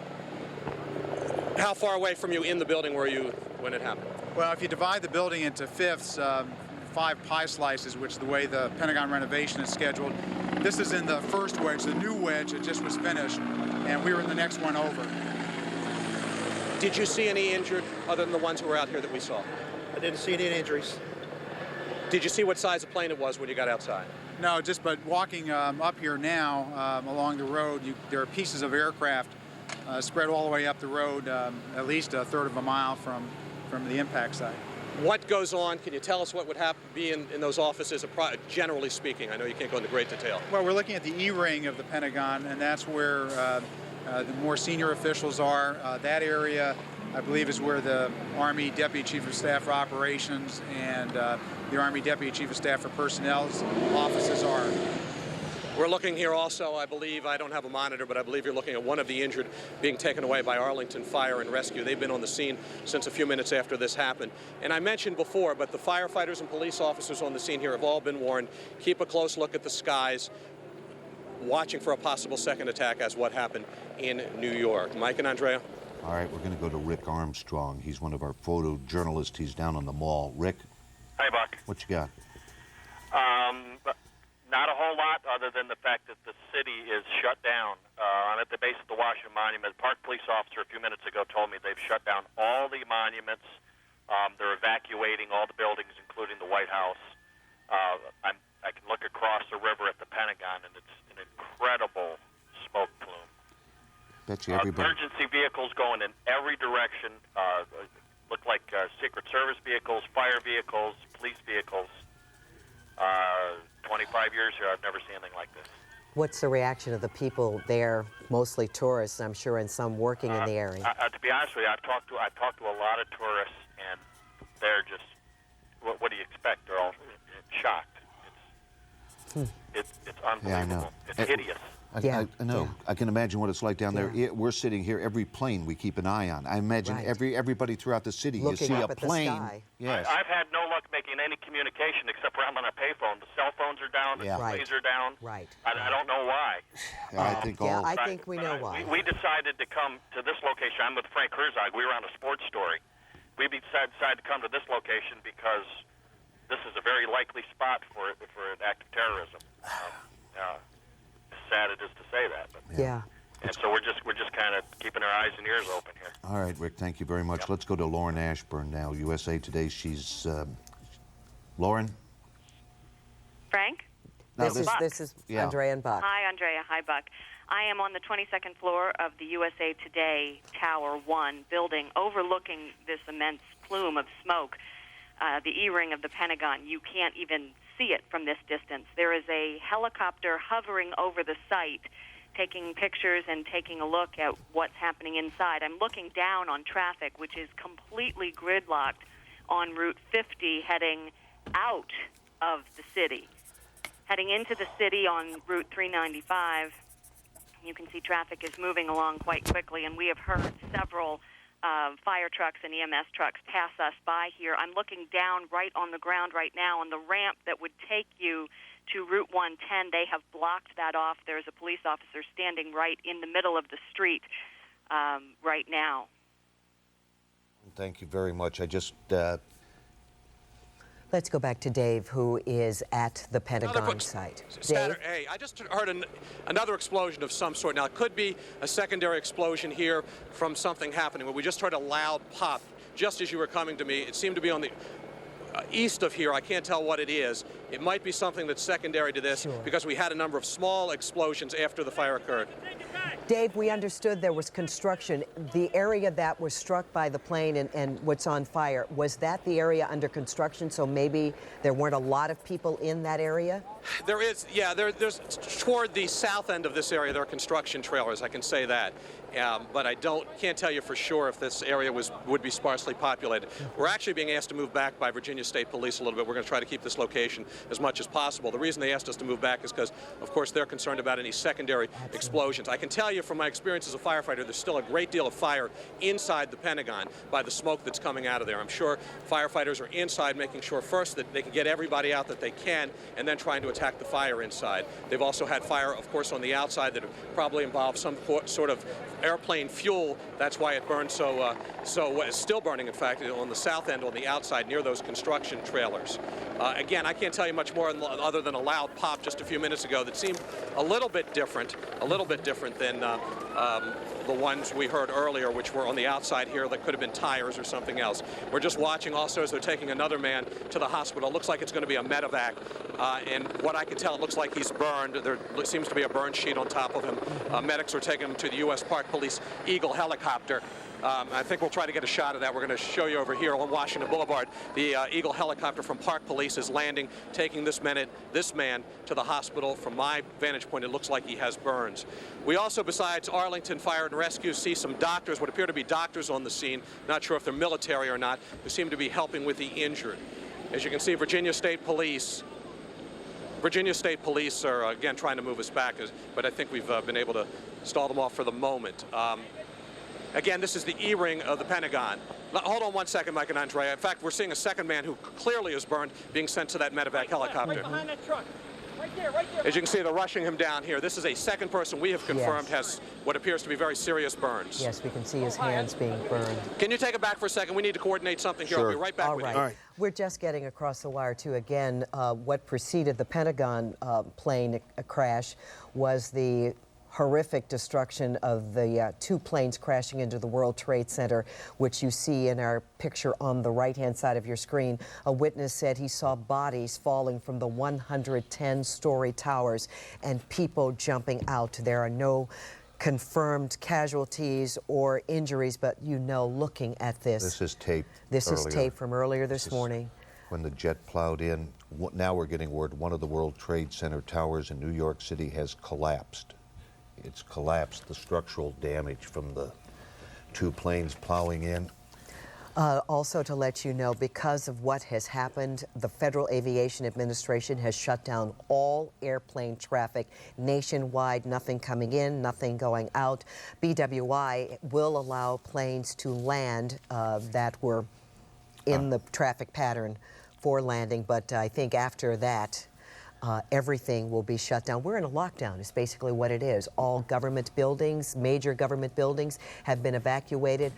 We heard from our crews on the scene that the Pentagon has been evacuated. Monuments and museums have been evacuated. Let's go to Frank Herzog, who is near one of the most visible monuments in the city, the Washington Monument. Frank, what do you see? What do you hear? I'm on the west grounds of the Washington Monument. The area has been completely evacuated by Park Police, and I think I could answer Dave Statter's question about that secondary explosion. Yes. It wasn't an explosion. That was the sonic boom of jet fighters that were scrambled out of Andrews Air Force Base, we believe. They just circled the Washington area, flying from the east out to the west, and they were in a hurry, and they were high up in the air. So jet fighters, at least one, possibly two, were scrambled, probably as a precautionary measure. Needless to say, downtown Washington, D.C., except for the vehicular traffic, which is bumper to bumper, the rest of the city has been shut down. It looks like a Sunday morning here. The mall is absolutely empty. Park Police came through about 10 minutes ago, evacuated the entire area, and told tourists to go somewhere else. But I can tell you right now that at least one, if not two, jet fighters have been scrambled. They are patrolling the skies over Washington. Frank Herzog, thank you very much. Let me just read you the lead. The Associated Press lead just came out of New York. First of all, let's check in with Dave Statter at the Pentagon. Dave?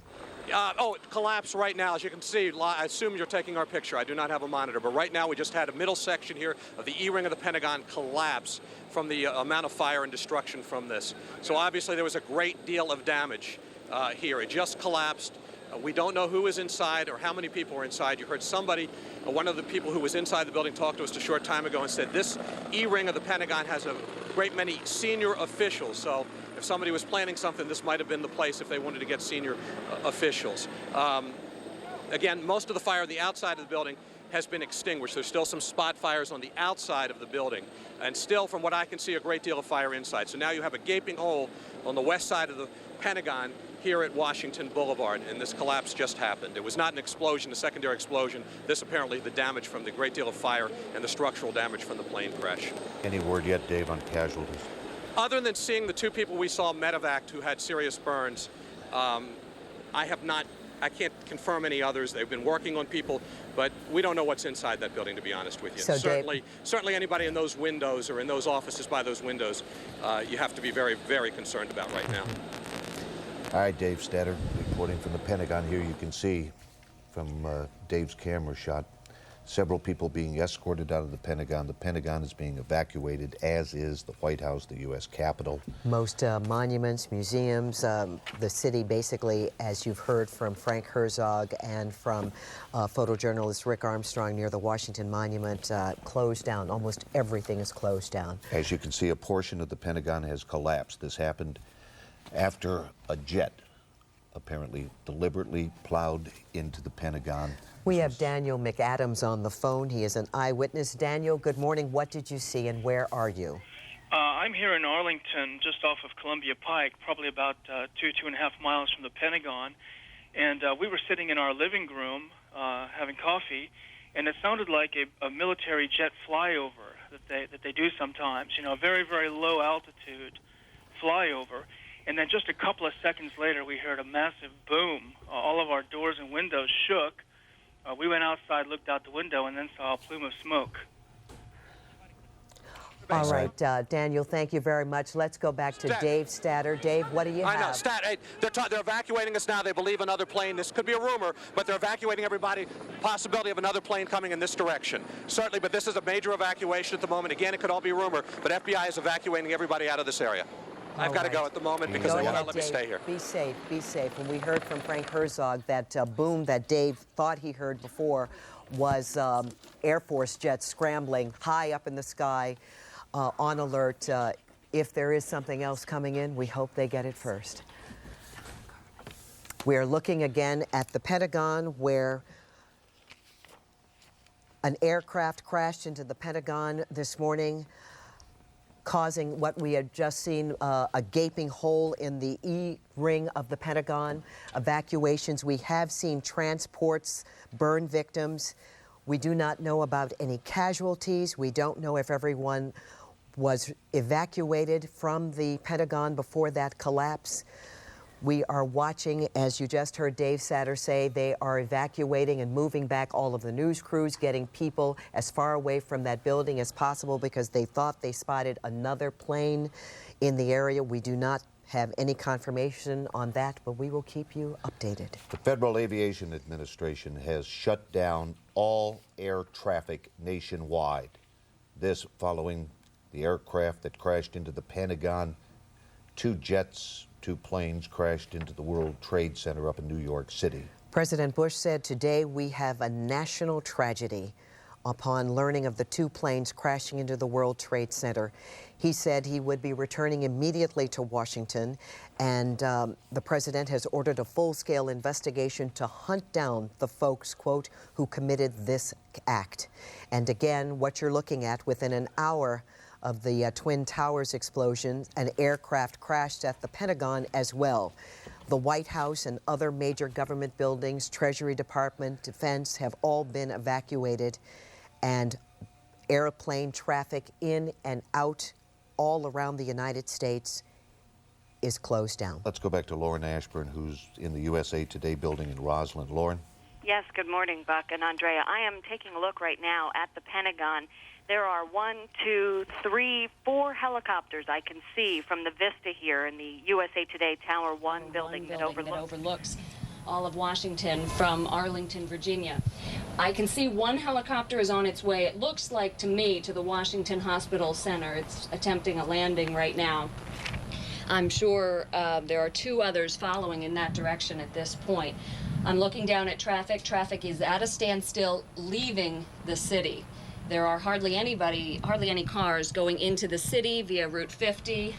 Traffic is backed up over the Memorial Bridge. And I'm looking down at police officers who are telling people to get off and turn around as they're coming in off of 395.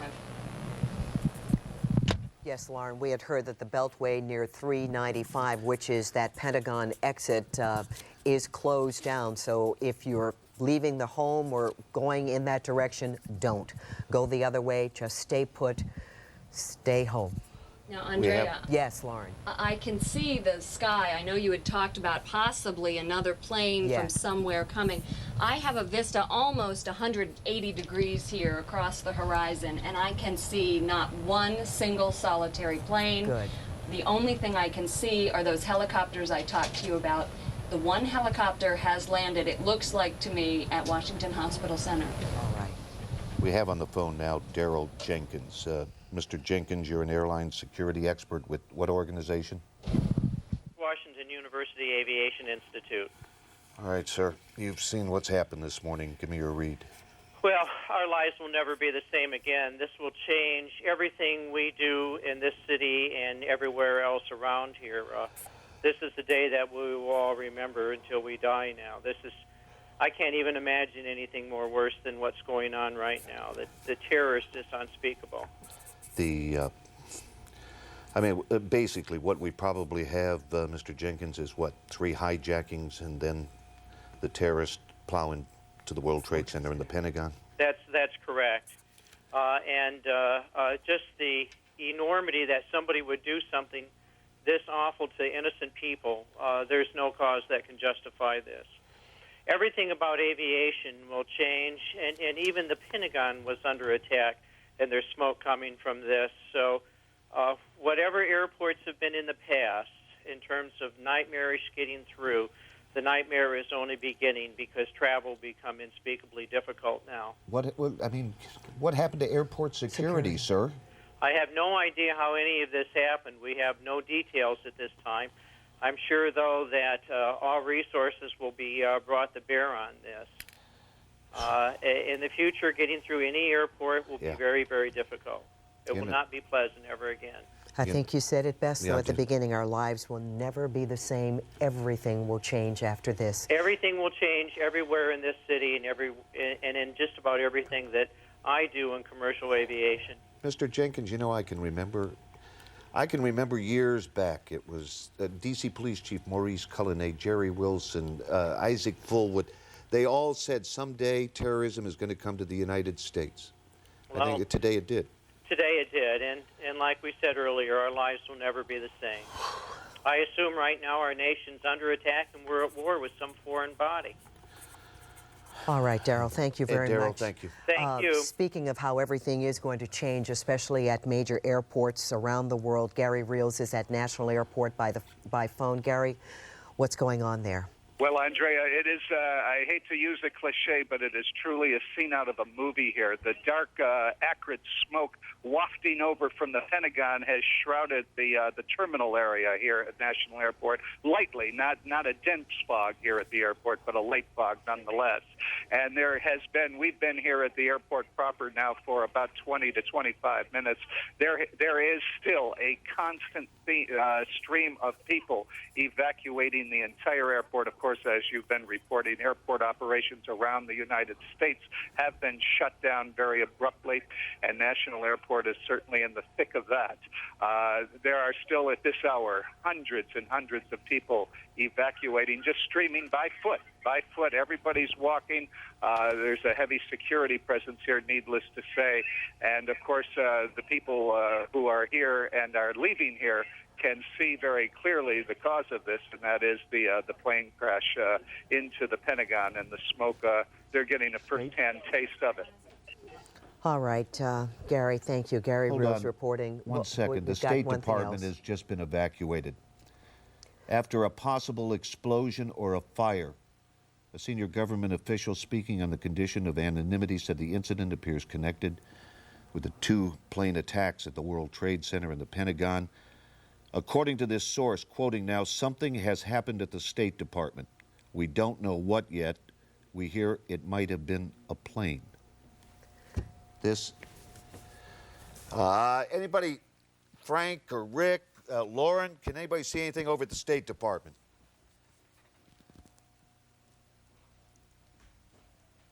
Statter? Yeah, I'm here. You hear anything about the State Department? No, I know there was concern here. Let me describe what happened when we had to rush off a little while ago. Yes. There was concern, and we don't like to put rumors on the air, and I'm not sure that you can call this a rumor, but FBI on the scene at the Pentagon. told everybody to leave the area because there was concern of a hijacked plane that might be coming in this direction. Hold That's all on. we know. Hey, Dave? Yes. We just got this bulletin from the Associated Press. A car bomb explodes outside the State Department. Being attributed to senior law enforcement officials. Again, a car bomb has just exploded. Let's go to Frank Herzog, who is outside the State Department. Frank, what have you seen? All right, we'll hold on for Frank.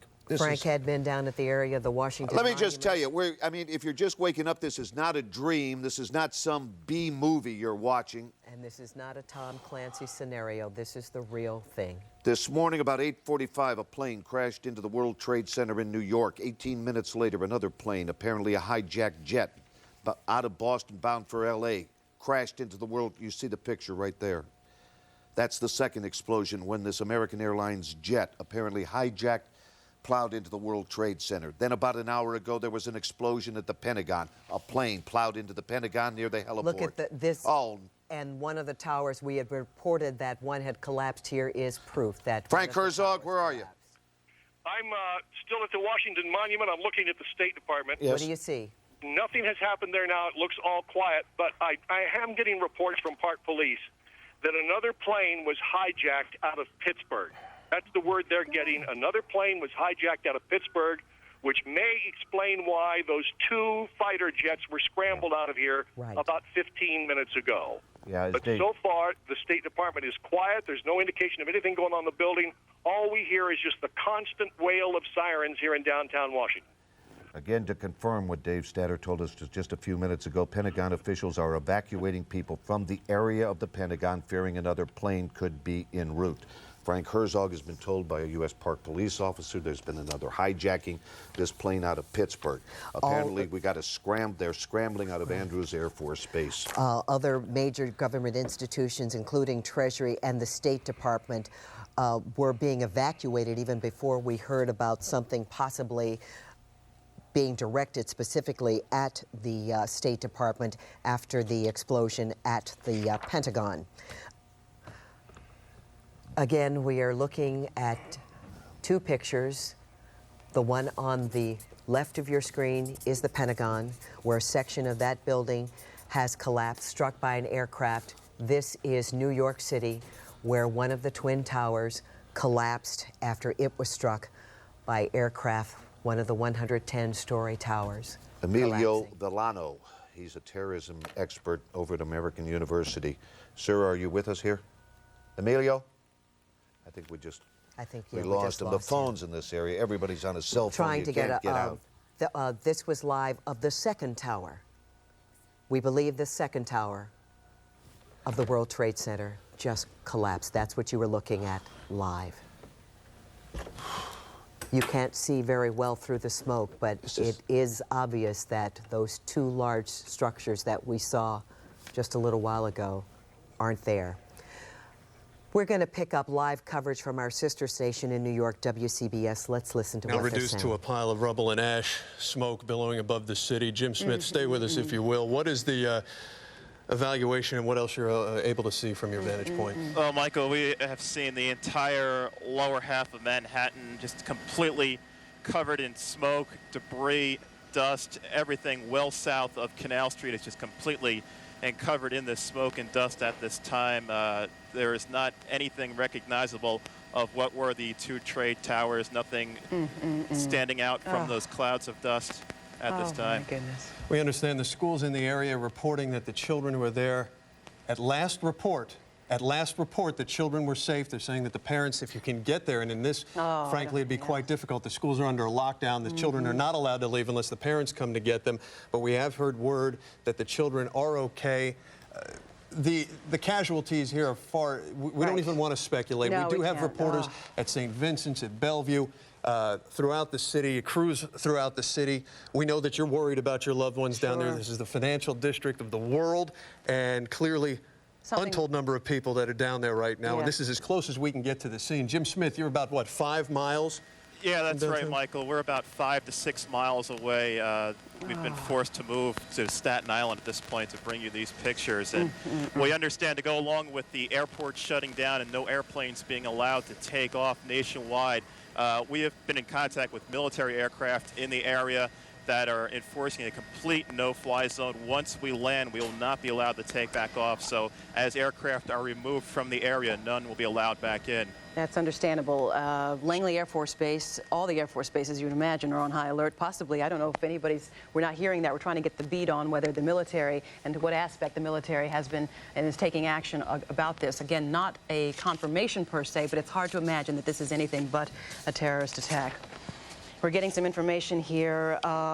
Just the timeline of the events, but let's stay with what you're looking at, if we could, as a live picture of what is left of the Manhattan skyline. Jim, I want to bring you back in because we have reports that there are United States fighter jets cruising the area over New Jersey. Can you confirm that?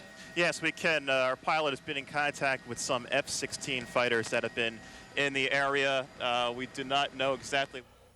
All right, welcome back to Eyewitness News. We want to report Mark Brady of Prince George's County Fire and EMS telling all duty personnel to report to their duty stations immediately, regardless of their schedule. They want all Prince George's Fire and EMS personnel to report to their duty stations. One of our photojournalists, Denny Bly, has just called in. He says there's at least 15 people injured at the Pentagon.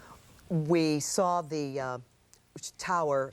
Both towers now collapsed at World Trade Center, and from American Airlines, they are saying the plane that crashed into the World Trade Center was one of theirs. It was Flight 11 from Boston to Los Angeles. That was American Airlines Flight 11 from Boston to Los Angeles was the plane that crashed into the World Trade Center. This AP advisory is from American Airlines. Anthony Garrett was inside the Pentagon when the plane slammed into the area near the heliport, the E-ring. Mr. Garrett? Yes. You okay? I'm fine, yes, thank you. Tell me what you heard, what you saw. Well, excuse me, I was over there just meeting with some of my customers. I'm a defense contractor, and we were standing around watching the CNN report on the World Trade Center incident. Yeah. When we felt a jolt, something along the lines I would suspect of like a minor tremor, and then a strong gust of air went through the hallways.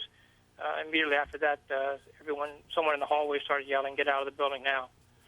Panic inside there? Excuse me? Was there panic inside there? Yeah, it got fairly chaotic quickly as everyone was trying to run down the narrow corridors there on the D ring to get to an exit. You believe this, Mr. Garrett? It's certainly of great concern, I guess. Yeah, that's putting it mildly, I guess. You were talking about panic. We want to go to Bruce LeShan. He's on the phone, and there's panic, as you can imagine, downtown. Bruce, can you hear us? Yes, Andrea. I would describe it as kind of quiet chaos here. Many of the buildings have been evacuated in downtown, and there are thousands of people out on the street trying to figure out how to get home. There are long lines next to the parking garages as people try and get their cars and get out of downtown. Around the executive mansion, people evacuated from the White House grounds, and they're setting up a rather wide perimeter around there, at least down as far as 15th Street on one side there. The uniformed Secret Service officers have been putting out yellow tape and refusing to let anybody get near the White House Treasury Department complex in that area. And a lot of people who were working on the White House grounds and in the surrounding office buildings kind of walking around with shocked looks on their faces. A lot of rumors flying around here. So far, no specific incidents downtown, but many emergency crews running around and heading in various directions, trying to deal with anything that might crop up. I actually saw 2 paramedic units from Walter Reed Hospital coming all the way down here downtown to kind of station themselves and prepare for whatever might happen. Advice for people who are watching and might have business downtown, don't. Yeah. Do not come down here. It is absolute gridlock down here, and they're doing their best to keep everybody out and the streets cleared, and it is a very difficult proposition. Bruce LeShan, thank you. Please stay in touch. We're getting word, too. CNN is reporting that, as we told you, Capitol Hill, the Capitol has been evacuated. Now CNN is reporting that members of Congress have been taken to a secure location. Members of Congress being taken to a secure location for their protection. This is unbelievable. The United States basically has been attacked. The U.S. has been attacked by terrorists this morning. Wall Street is shut down. The nearby World Financial Center, which houses NYMEX, was evacuated. The American Stock Exchange, the New York Mercantile Exchange, the Chicago Board of Trade has suspended trading today. Business and trading in other parts of the country have been affected by this. Around the country and around the world, the investment community is on hold. Dave Statter is at the Pentagon. Dave, can you hear me? I hear you, Mike. The fire continues to burn out of control at the Pentagon. It looked like they were making some headway. We don't know if they had to pull back because of the threat that came in here, but right now there's still a great deal of fire inside the Pentagon at the moment. Firefighting operations may have ceased for a little bit because of the threat. The threat, again, which you've been talking about, is that there's some other plane that may have been hijacked. FBI agents on the scene here moved everybody they could away from the Pentagon, including us. There was a brief bit of panic as people ran, and they forced us out of the area. We're now a little bit further away, looking at the west side of the Pentagon near the heliport, the E-ring, where they say a lot of senior officials' offices are. It continues to burn. I guess about 20, 30 minutes, sort of lost track of time. That whole middle section collapsed.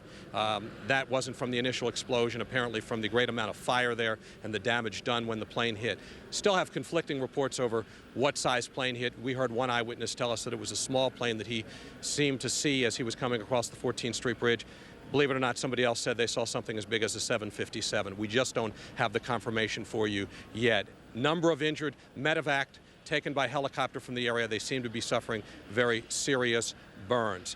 Again, the fire burns out of control, continues to burn on the west side of the Pentagon here.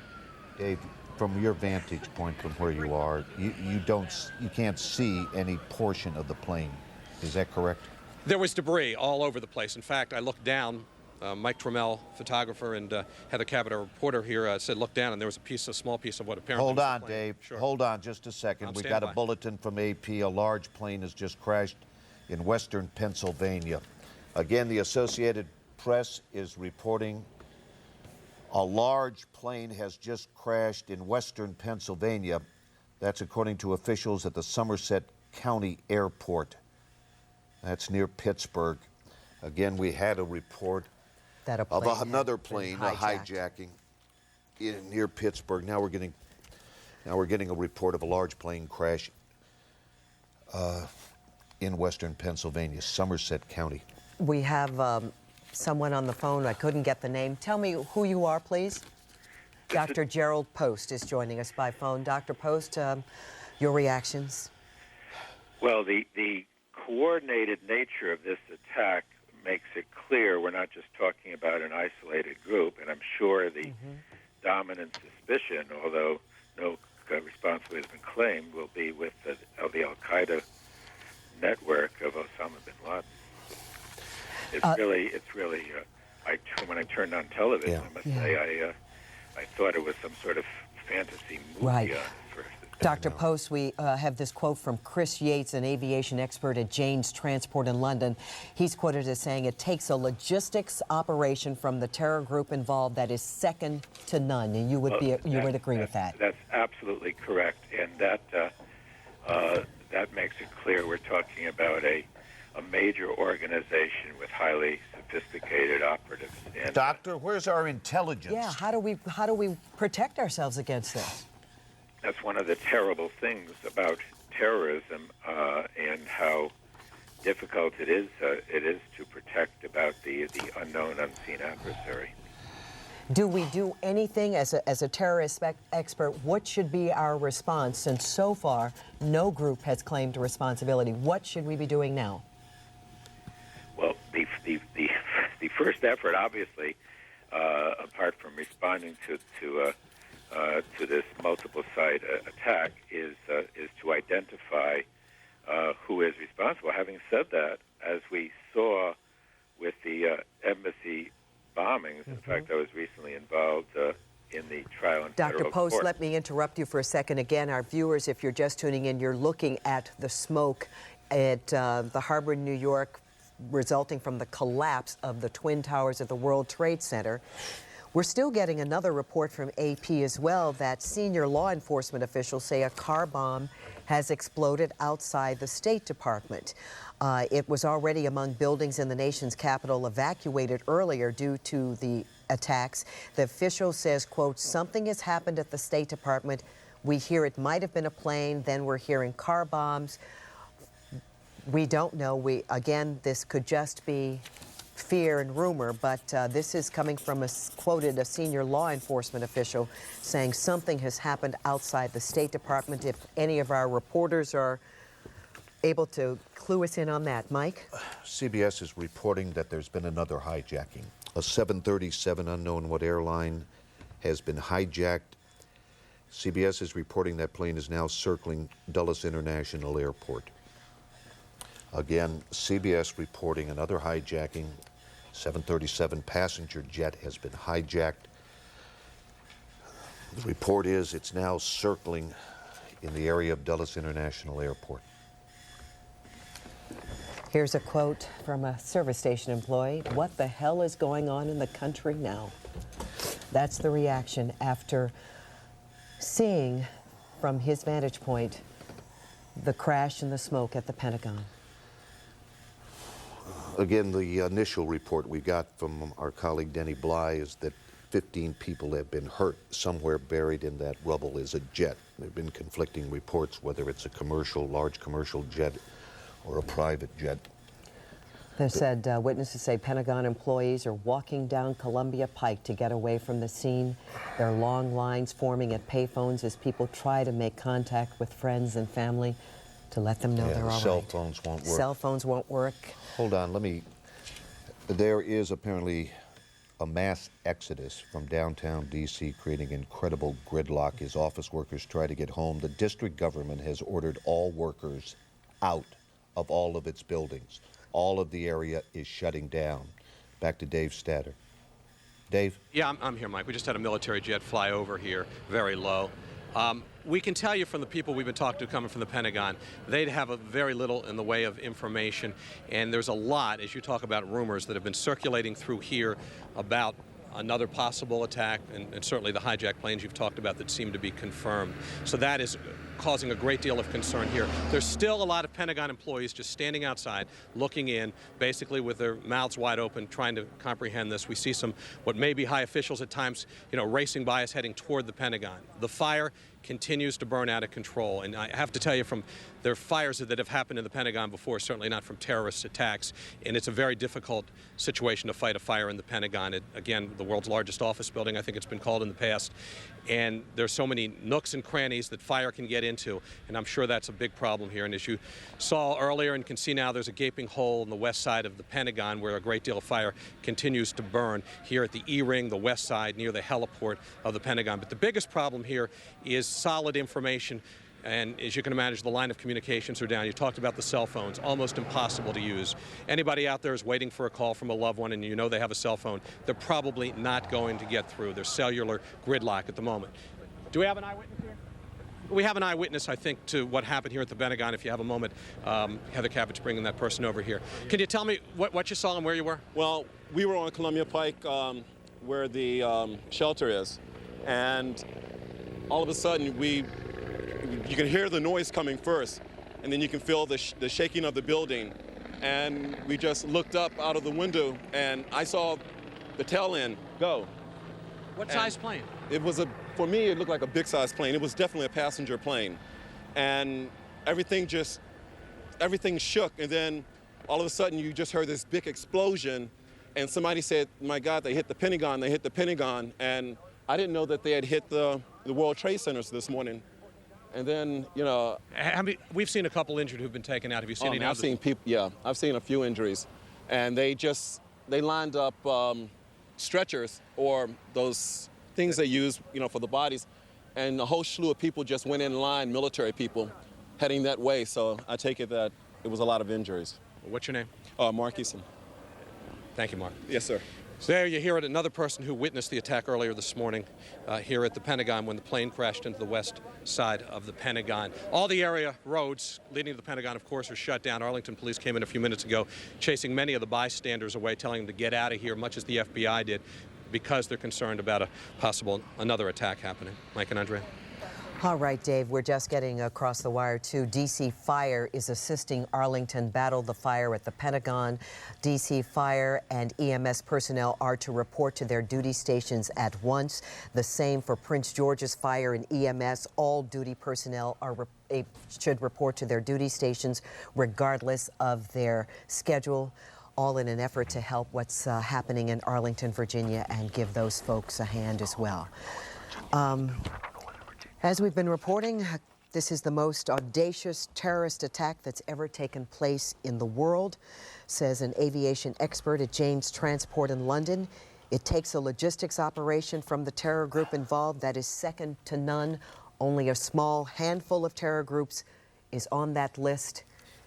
The name at the top of the list, Osama bin Laden, but so far no group, no nation has claimed responsibility for the horror that is happening across our country. Let me tell you, we're getting a lot of phone calls. Let me, before we give you a recap on what's happened this morning, this is from D.C. schools. Schools will remain open and close at the scheduled time. Students should be kept indoors for the remainder of the day. We believe students are safer at school than elsewhere. Students may, of course, be released to their parents. This comes from the Office of Community Relations. All evening activities canceled. Well, we don't need to go into that. Elementary students currently at Wolf Trap are being transported back to their base school. School principals are empowered to make individual decisions in the best interest of their students and staff. All right, let's take a look back at what began about 8:45 this morning. First off, at 8:45, we had a plane crash into the World Trade Center. This plane crash, American Airlines is telling us this second one that you see, the fireball, was Flight 11, Boston to Los Angeles. It was a D.C.-based American Airlines crew aboard that plane. Now you're going to see the first well, hold on a second here. Now you're going to see look at this. One of the towers to collapse. This is the World Trade Center, 110-story tower. And then shortly after that, the second tower just collapsing into a pile of rubble. Here's the AP lead out of New York. In a horrific sequence of destruction, terrorists crashed two planes into the World Trade Center, and the twin 110-story towers collapsed this morning. Explosions also rocked the Pentagon, and there was a car bomb at the State Department. Let's go to Frank Herzog. Frank? Buck, I'm down at the Washington Monument Grounds. The park police here are in the process of just evacuating the entire area. Dave Statter mentioned a few minutes ago another military aircraft that was scrambled out of Andrews. We saw it bear off towards the southwest, possibly in response to the reports that you've got of the aircraft over Dulles. I can now confirm that the White House, about a half an hour ago, vehicles pulled up in the south entrance of the White House, apparently moving some key personnel out. And we've been able to spot on the White House roof Special Operations Forces personnel of the Secret Service, 3 of them. They're equipped with binoculars and a super long telescopic lens to be able to spot any incoming aircraft. And as you know, they are also equipped with handheld surface-to-air missiles to take an aircraft down. So they are up patrolling the top of the White House. In fact, Rick Armstrong, the photographer here, said just a few minutes ago they were checking him out through that long lens. Park police have shut down all the monuments, all of the museums downtown. They're telling all the visitors, all the people who are here, to just go on home. They're hoping to get most of this traffic out of Washington as quickly as it can. But again, for the last 45 minutes, all we've heard here is the wail of sirens and, of course, seeing the sight of that smoke billowing up from the Pentagon. Mike? All right, Frank, thank you. Trying to get people out of the downtown area, we just want to let you know Metro is still open, but Metro is on high alert. They say no threats have been confirmed. Also, all Alexandria Fire Department personnel are to report to their duty stations at once. And again, D.C. Fire and Emergency Medical Services people, as well as Prince George's Fire and Emergency Medical Service people, to report to their duty stations at once, regardless of their schedules. Virginia Medical Center, where many of the people injured in the Pentagon crash explosion have been taken. The last word we had was from our photojournalist Denny Bly, who said there were at least 15 people hurt. This is the scene at the Virginia Hospital Center. We just want to let you know the Social Security Administration offices in Baltimore says all offices, Social Security Administration offices in New York and Washington have been closed. Let's go to Lauren Ashburn from her site at the Gannett Towers. What do you see, Lauren? What do you hear? Well, good morning, Andrea. Right now with me is Joel Suckerman. He was on his way into work, I believe, when he saw an American Airlines jet crash into the Pentagon. Joel, tell me what you saw. Well, traffic was very heavy this morning, so it was bumper to bumper. We were all stopped. I was probably about 100 yards from the Pentagon when I heard this screaming sonic boom and saw the jet come screaming across the highway. It was an American Airlines jet, silver with the markings along the windows, and within seconds it hit the side of the Pentagon. My first thought was, my God, it's coming in so low for landing at National, but it screamed across Route 110, hit the west side of the Pentagon. Immediately there were flames that shot up, higher flames, white smoke, and then within seconds... We're interrupting Lauren Ashburn's broadcast to go to Gordon Peterson live near the Pentagon. Gordon? Gordon's actually with me. It's Dave Statter. We're going to come to Gordon in a second. Gordon has an eyewitness, but first we have Lieutenant Colonel Art Hobode, who's Air Force Public Affairs, the first official word we've gotten from anyone. Colonel, can you tell us what you know? All we know at this point in time was that there was an explosion. Eyewitnesses have told us that it was some type of aircraft that struck the building. At this point, the key that we want to keep people away from the building as far back as possible. And if people have loved ones in the building, please let the fire and rescue people do their work. We want to stay away from the building as much as we can, because all we're doing right now is inhibiting the fire and rescue folks by people trying to come to the building and find out about their loved ones. Are there people in that building dead? I do not know. Number of injured? Have no idea at this point. Size of plane? According to the eyewitness, he said that it looked like a corporate jet, but I have no official word on that at this point. That's the E-ring of the Pentagon, senior officials there? There are senior officials on the E-ring of the Pentagon. I don't know in that particular location whether or not there were any or not. Anything else you can describe for us to the public? What is we're seeing that's burned and collapsed? What goes on in that area? No, it's obviously it's an administrative area, just like the Pentagon is. And I don't have any details on that particular portion. Okay, that's Lieutenant Colonel Art Hobode, Air Force Public Affairs. Gordon Peterson is here also. I'll let Gordon talk to you now. Okay, gents, will you come over here so we can see you? I need a mic, Bruce, okay? This is Omar Campos and his friend Adil Raji. Omar doesn't speak English, so Adil's going to translate for us. Omar, you were an eyewitness, yes? Yeah. What did you see? ¿Cuál te lo viste? Oh, bueno, lo que yo vi, o sea que yo estaba trabajando en el edificio que tenemos aquí al costado. He was working right here outside of the building. You know, to the building right there. Yo estaba trabajando hacia afuera. He was working outside. Take to the twist out, a little twist out, you know. He take like the trash and stuff like this. We're going to break into Gordon Peterson's report there from the Pentagon along with Dave Statter. Just want to let you know, Federal Protective Services now says there was no car bomb at the State Department.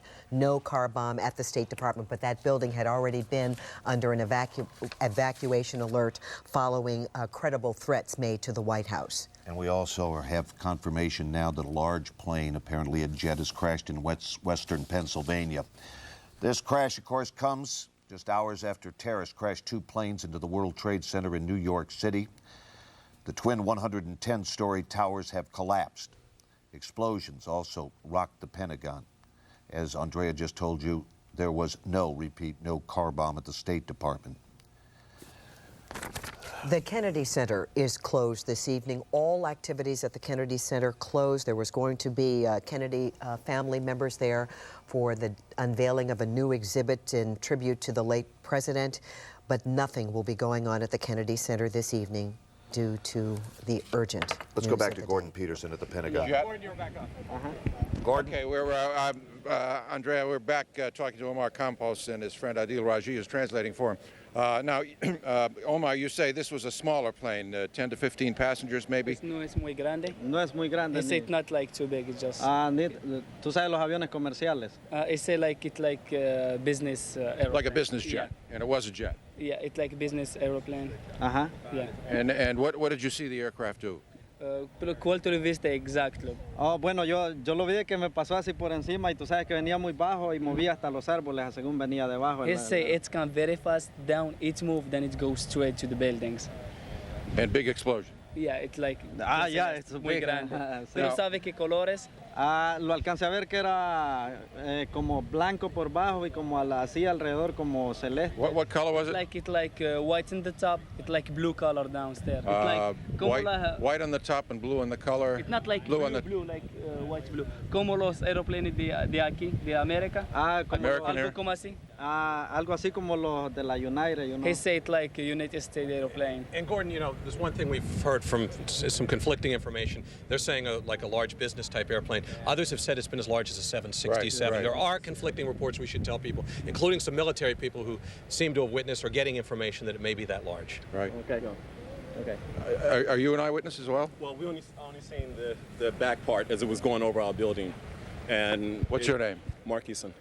And what did you see, Mark? Just the plane. We were upstairs and from the window, and we heard the rumbling first, and then the plane just flew over top of us. It was so low that everything just... Where were you? On Columbia Pike. And it scared the mess out of us. And all of a sudden, when it went past, you know, I ran downstairs, and they just said, you know, it was a big explosion. They said, oh my God, it hit the Pentagon, it hit the Pentagon. Now, I know you just caught a glimpse. All right, we're going to break away for just a second. We've got Adrian Bailey on the phone with the Arlington County School System. Adrian? Yes. Could you tell us what's going to be the situation? We're getting a lot of calls from parents. Anxious parents. Yes, we've been getting a lot of calls for concerned parents, rightly so. What we've decided to do is to keep the children in the building rather than evacuating. We feel that they're safer there, and if concerned parents would like to come by and pick their children up, they're more than welcome to do that, but they will remain in the buildings today. All right, regular closing time? Regular closing time is different for various schools. It can be anywhere from 2:20 to 3:10. But you're going to stick to that schedule, is what you're saying? Yes, we are. Adrian, thank you very much. Mm-hmm. Let's go back to Frank Herzog, who is near the Washington Monument. Frank? We're seeing what looks like a medevac helicopter going up the Potomac River right now from the Pentagon area. The smoke continues to billow there, and we can confirm that no signs of any smoke or anything around the State Department. So I think that was a bogus report. I can tell you that the security is still very heightened on top of the White House. The security people up there are looking out to the west. We have got unconfirmed report, another plane out there. They say about 4 miles out, but we have not been able to confirm that at all. All right. As you can imagine, the way things are going right now, we're going to have reports left and right of things that are going to be true and untrue. And Frank, we just want to underscore what you said. We heard from federal officials there was no car bomb at the State Department. Right. Nothing at the State Department. Thank you, Frank. We do see jet fighters overhead. I just see one going off to the south now. Mm-hmm. So they are patrolling this area very heavily. There are at least 3 or 4 jet fighters in the air over Washington right now. I mean, it's just unbelievable. Sorry. Let me just tell you, at the World Trade Center... is no more. Yeah, the World Trade Center is gone. It's gone. That's what you're looking at on the right-hand side of your screen. Don't try to call anybody in New York. I tried to call my daughter to find out where she was because they've closed down some subway traffic, and as you can imagine, an anxious parent wanting to make sure, but you can't get through. Don't try. People have work to do there, and an aviation expert says this is perhaps the most audacious terrorist attack that's ever taken place in the world. They suspect that there are only few terrorist groups that could have put together something like this. At the top of the list, of course, is the name of Osama bin Laden, but so far, no one, no group, no nation has claimed responsibility for the horror that's been wreaked on the United States this morning. You want to recap here, Andrea? Let's just pick it up. Started, about 8:45 this morning? 8:45 this morning. That's when a plane crashed into the World Trade Center in New York. About 18 minutes later, the tower on the left was attacked by American Airlines Flight 11 out of a Boston to Los Angeles flight. That was confirmed by American Airlines. And the billowing smoke came pouring out, and we have reports of people saying they saw bodies, people trying to jump out the buildings. The flames resulted in the collapse of the first tower that was struck. And then shortly after that, the second tower came crumbling to the ground, and the World Trade Center, the 110 twin towers, are just a heap of rubble. Yeah, we do not have a casualty figure. I can tell you this, about 50,000 people work in that building. The police and fire rescue workers were trying to evacuate, get the people out of there at the time that the buildings collapsed. We have no idea how many people got out. You know, just imagine in 1993 when the explosion happened there, 6 people were killed, but over 1,000 were injured there from falling glass. And this is definitely much worse. This is a live picture from New York where the World Trade Center, if you've ever visited there, gone up in the towers, they're gone. Then, about an hour after that, on the left-hand side of your screen, billowing smoke, the Pentagon. A plane crashed into the west side of the Pentagon. Conflicting reports on the size of the plane, whether it was a corporate jet size. Some people say it's as large as a 757, whatever it was. That's the result of that crash, a gaping hole in the west side of the Pentagon. We do not know if everyone was evacuated from that building. We do not know if there are any fatalities, but we do know there were injuries, burn injuries. We have seen people taken by stretcher, transported to area hospitals, Washington Hospital Center burn unit, to Arlington Hospital, where we've heard that at least 15 people were transported. Let's go to Lauren Ashburn. She's in the USA Today building over in Roslyn. Lauren? Yes, hi, Buck and Andrea. We're on the 22nd floor of the USA Today Tower. Over my left-hand shoulder is the Pentagon building with the billowing smoke. To my right here is Joel Suckerman. He is the assistant managing editor of USAtoday.com. On his way to work, he witnessed the plane crash into the Pentagon. Joel, tell us what you saw. Well, while listening to the radio reports of the World Trade Center problem, there was a sonic boom, and looking straight ahead, there was a jet, what looked to be an American Airlines jet, probably a 757, and it came screaming across the highway. It was Route 110 on the west side of the Pentagon. The plane went west to east, hit the west side of the Pentagon. Immediately, flames were streaming up into the air. There was white smoke, and then within seconds, thick black smoke. Everybody got out of their cars. People were shocked. Then there was another plane that was off to the southwest, and it made a beeline straight up into the sky and then angled off, and we weren't sure if that was going to come around and make another hit or if it was just trying to get out of the way. That disappeared, and we didn't see it again. All right, describe the first plane again. You say it was a commercial jet. Do you know how many engines? I did not see the engines. I saw the body and the tail, and it was a silver jet with the markings along the windows that spoke to me as an American Airlines jet. This was not a commercial, a business jet, right? It was not a Learjet, Gulfstream, something like that. It was a bigger plane than that. And what were people doing? Could you see the effects at the Pentagon at that point?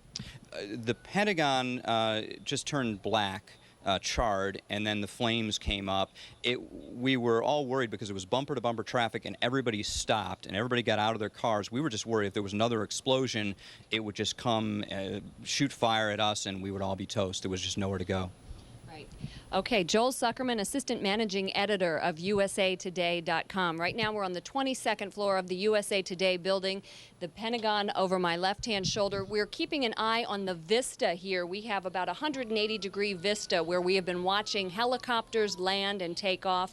We can look straight down onto Route 66 as people have abandoned their cars and are walking out of the city. Buck and Andrea. All right, Lauren, thank you. We're getting some reaction from the world, around the world, responding to what is happening here this morning in the United States. Russian President Vladimir Putin expressed his condolences to the American people over the terrorist attacks, calling them terrible tragedies. This mass terrorism is the new evil in our world today. In Great Britain, Prime Minister Tony Blair, who canceled a speech at a trade union conference, quote, says this is perpetrated by fanatics who are utterly indifferent to the sanctity of human life, and we, the democracies of this world, are going to have to come together and fight it together. From President Jacques Chirac of France, in a nationally televised statement, called the attacks on the United States monstrous and expressed his solidarity with the American people. Again, you're looking at Virginia Hospital Center in Arlington, where some of the wounded, we understand about 15 people were transported from the Pentagon to Arlington Hospital. Others more seriously burned to the burn unit at the Washington Hospital Center. Again, this all began this morning about 8:45 in New York, where reaction is it's like a war zone. I just saw the building I work in come down, said one businessman. I just saw the top of Tray 2 come down. People were jumping out of buildings. I guess people were trying to save themselves. Oh my God. Again, flights in and out of the United States have been canceled. All Virtually all have been grounded, airline basically. traffic. There'll be BWI no takeoffs. was admitting some planes to land, Yeah. but basically there No is nothing takeoffs. going. If you were expecting someone, they're not going to be coming in. If you were going to leave this morning, you're not going anywhere. All air traffic has stopped. D.C. Department of Transportation officials recommend anyone trying to get out of the city, and that's thousands and thousands of people, take the southeast-southwest freeway. You can't take 95, Can't do anything. 395, everything is Metro jammed. is open, but they are on high alert. Let's go back to Gordon Peterson at the Pentagon. Andrea and Mike, I'm here with a familiar face, Mike Walder of USA Today. Mike, you actually saw this happen. Tell us what you saw. I did indeed, Gordon. You know, like everyone else, I was listening to the radio to the accounts of what was going on in New York. I was listening to President Bush, and we were stuck in traffic. We're coming off the exit here, and I looked up and I saw this American Airlines jet coming in very low, and I watched it, and it clipped. I don't know if you can see it over here. It clipped this pole over here. The emotion slammed right into the building. Huge explosion, and then utter pandemonium, as you might imagine. I mean, everybody was screaming, "Oh my God!" People started saying, "We've got to turn around." They hit the Pentagon. A frantic woman turned her car around and started weaving her way out. I got out of my car and went over here, and we could see military personnel bringing tarps out and setting up like a triage unit, a number of stretchers. As they, you know, you could hear fire engines. Just it was the sirens as they arrived.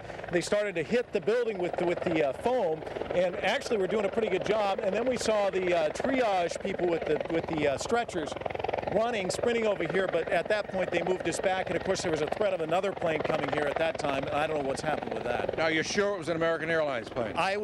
You know, we were stuck in traffic, could not move. I could see the big AA, the silver jet itself. I thought it was a 737. I may be mistaken there, but there was no doubt about it. It was American Airlines slammed right into the building, and there was no doubt about it. Whoever was piloting that plane was aiming for the Pentagon. And we do know they hit a taxi cab. The plane hit a taxi cab up here on the bridge, the overpass. I didn't know that. I did not see. I saw the ball of fire, and I saw it clip these poles, and then the billowing smoke, a gray column of smoke, and then pandemonium. Dave? They're bringing in looks like at least three now more medevac helicopters here. I don't know if that means they found more victims there. We know we saw earlier at least 2 people seriously burned, taken out of here by medevac helicopters. Certainly the people in those offices after the initial fire and explosion. Another ambulance. Yeah. Also, D.C. Fire Department has sent people across the bridges over here to help Arlington fight the fire, which, as you can see, is still out of control. So there's still a lot of activity going on here in fighting the fire and dealing with the injury. Gordon, I talked to a staff sergeant who was in the building on the 3rd floor. He arrived for work probably around 7:45, and he said when it hit, the doors to the offices flew open. But he did say it was an orderly, it wasn't chaotic, it was an orderly transition out of the building and everyone got out. All right, this is the scene from right now live at the Virginia Hospital Center, where several injured people have been taken from the Pentagon after a passenger jet deliberately plowed into the Pentagon, hit near the heliport on the 395 side. People coming in by private cars, some of the walking wounded. We just want to let you know we've told you that all airports in the United States are closed, nothing coming in, nothing going out. Scandinavian Airlines rerouted 3 of its planes bound for New York and 1 for Washington from Norway, Denmark, and Sweden. Flights to the United States were suspended from Portugal, and the Belgian airline recalled 2 of its flights on the way to the United States. A lot of these planes are being diverted to Canada, but all planned flights from overseas. We know you're worried. Land here. We know you're worried about the kids at school. Let me tell you, we've heard from the Arlington School District and D.C. school officials. Here's what they say: kids are going to remain at school inside buildings until closing time. The buses will operate as normal. Parents who want to pick up their children early from school may do so. Otherwise, the kids are going to be in school until the regular and probably closing time. safer there. Mayor Tony Williams and senior police commanders are meeting at this hour at the Reeves Center in Northwest Washington. They're assessing the situation. We've been talking about the hijacked planes being American Airlines planes. American Airlines has scheduled a press conference for about 11:30, 11:45 to tell us everything they know. We understand that one of the planes that crashed into the second tower at the World Trade Center was American Airlines Flight 11, Boston to Los Angeles, with the DC-based crew on board. That's one of those that plowed into the World Trade Center. Now, let me give you this. Large plane has crashed about an hour ago just north of the Somerset County Airport in Pennsylvania, not far from Pittsburgh. The plane, believed to be a 747 jumbo jet, crashed about 10 a.m. It went down about 8 miles east of Jennerstown. That's according to County 911 dispatches. Officials are not saying what airline was involved. It's unclear if the crash was related to the terrorist attacks in New York City and here. We're getting some information from CBS sharing with us what they've learned as to where the planes involved in these terrorist attacks were based. American Airlines number 11 out of Boston. That's the plane that crashed into the one of the towers of the World Trade Center. Another plane, United Flight 175, came out of Dulles. Another American Airlines Flight 77, Dulles-based, bound for Los Angeles. And then there is a fourth flight, United 93, from Newark to San Francisco. These are the planes that CBS is reporting were involved in the terrorist acts this morning. All right, so you've got American 1, 2, Airlines, 3, 1, 2, 3, 4 4 planes. that CBS has found out were involved in the crashes this morning. We know that 2 crashed into the World Trade Center. We know 1 American Airlines crashed number into 11. the Pentagon. 1 crashed into the Pentagon. And you're reporting that 1 may have crashed outside of Pittsburgh? They've got a report that the large plane crashed, about an hour ago. The plane is believed to be a 747 jumbo jet. This is near Pittsburgh. We just want to let you know we have some school closings to report. No reason given why, but Prince George's County schools are closing 2 hours early. Because of these attacks, the Federal Aviation Administration has ordered all departing flights canceled nationwide. No flights taking off nationwide. Any planes in the air were ordered to land at the nearest airport.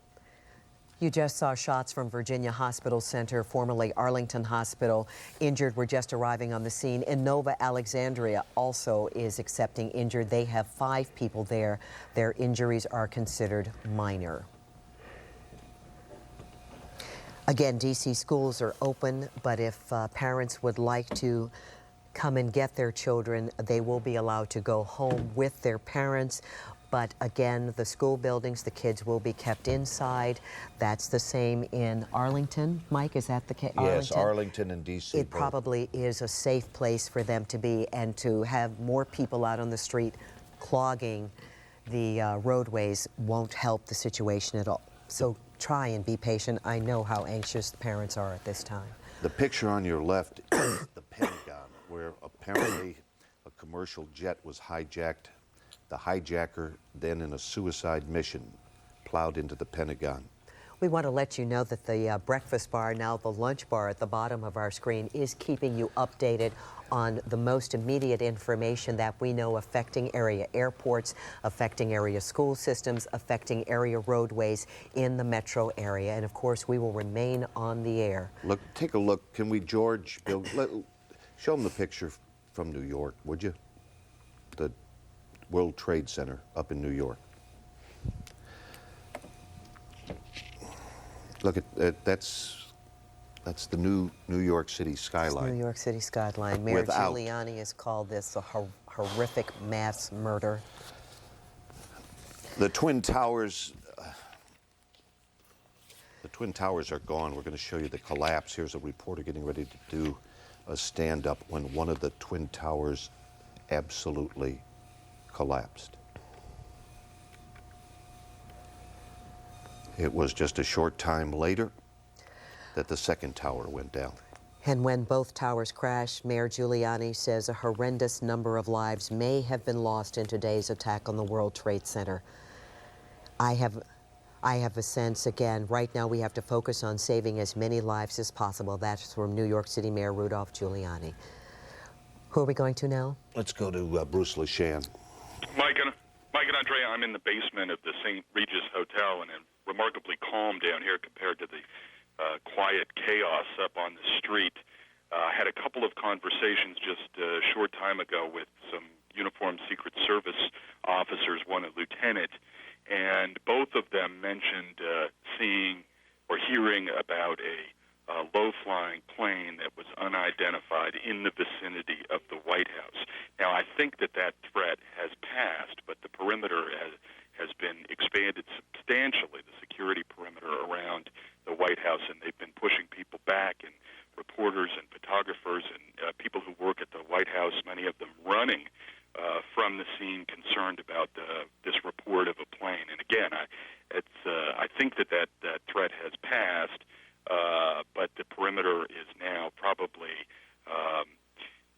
4 blocks away from the White House in any given direction. Thousands and thousands of people up on the street level who are trying to get home in any way they can, trying to explain the situation to their loved ones. There is a lot of panic, people not wanting to get on any kind of public transportation, not wanting to get on the metro. Just being down here in the basement of the St. Regis, I've heard a lot of concerned conversations with family members. I'm not going to do it. I'm not going to get on a bus. I'm not going to get on the metro. I'm just too darn scared. Long, long lines at all the parking garages, people unable to get their cars out just because of the sheer volume. Most of the businesses in this area have been closed down and evacuated. Even stores like the Starbucks and the little delis are shutting down because they're concerned about the situation. But as far as we know at this point, no true incidents here, all simply precaution. Buck, Andrea, back to you. All right, thank you very much. We can understand people's fear in getting on buses or metro, especially something underground. But Metro says they are on heightened alert, but they have not received any threats at all. Metro is still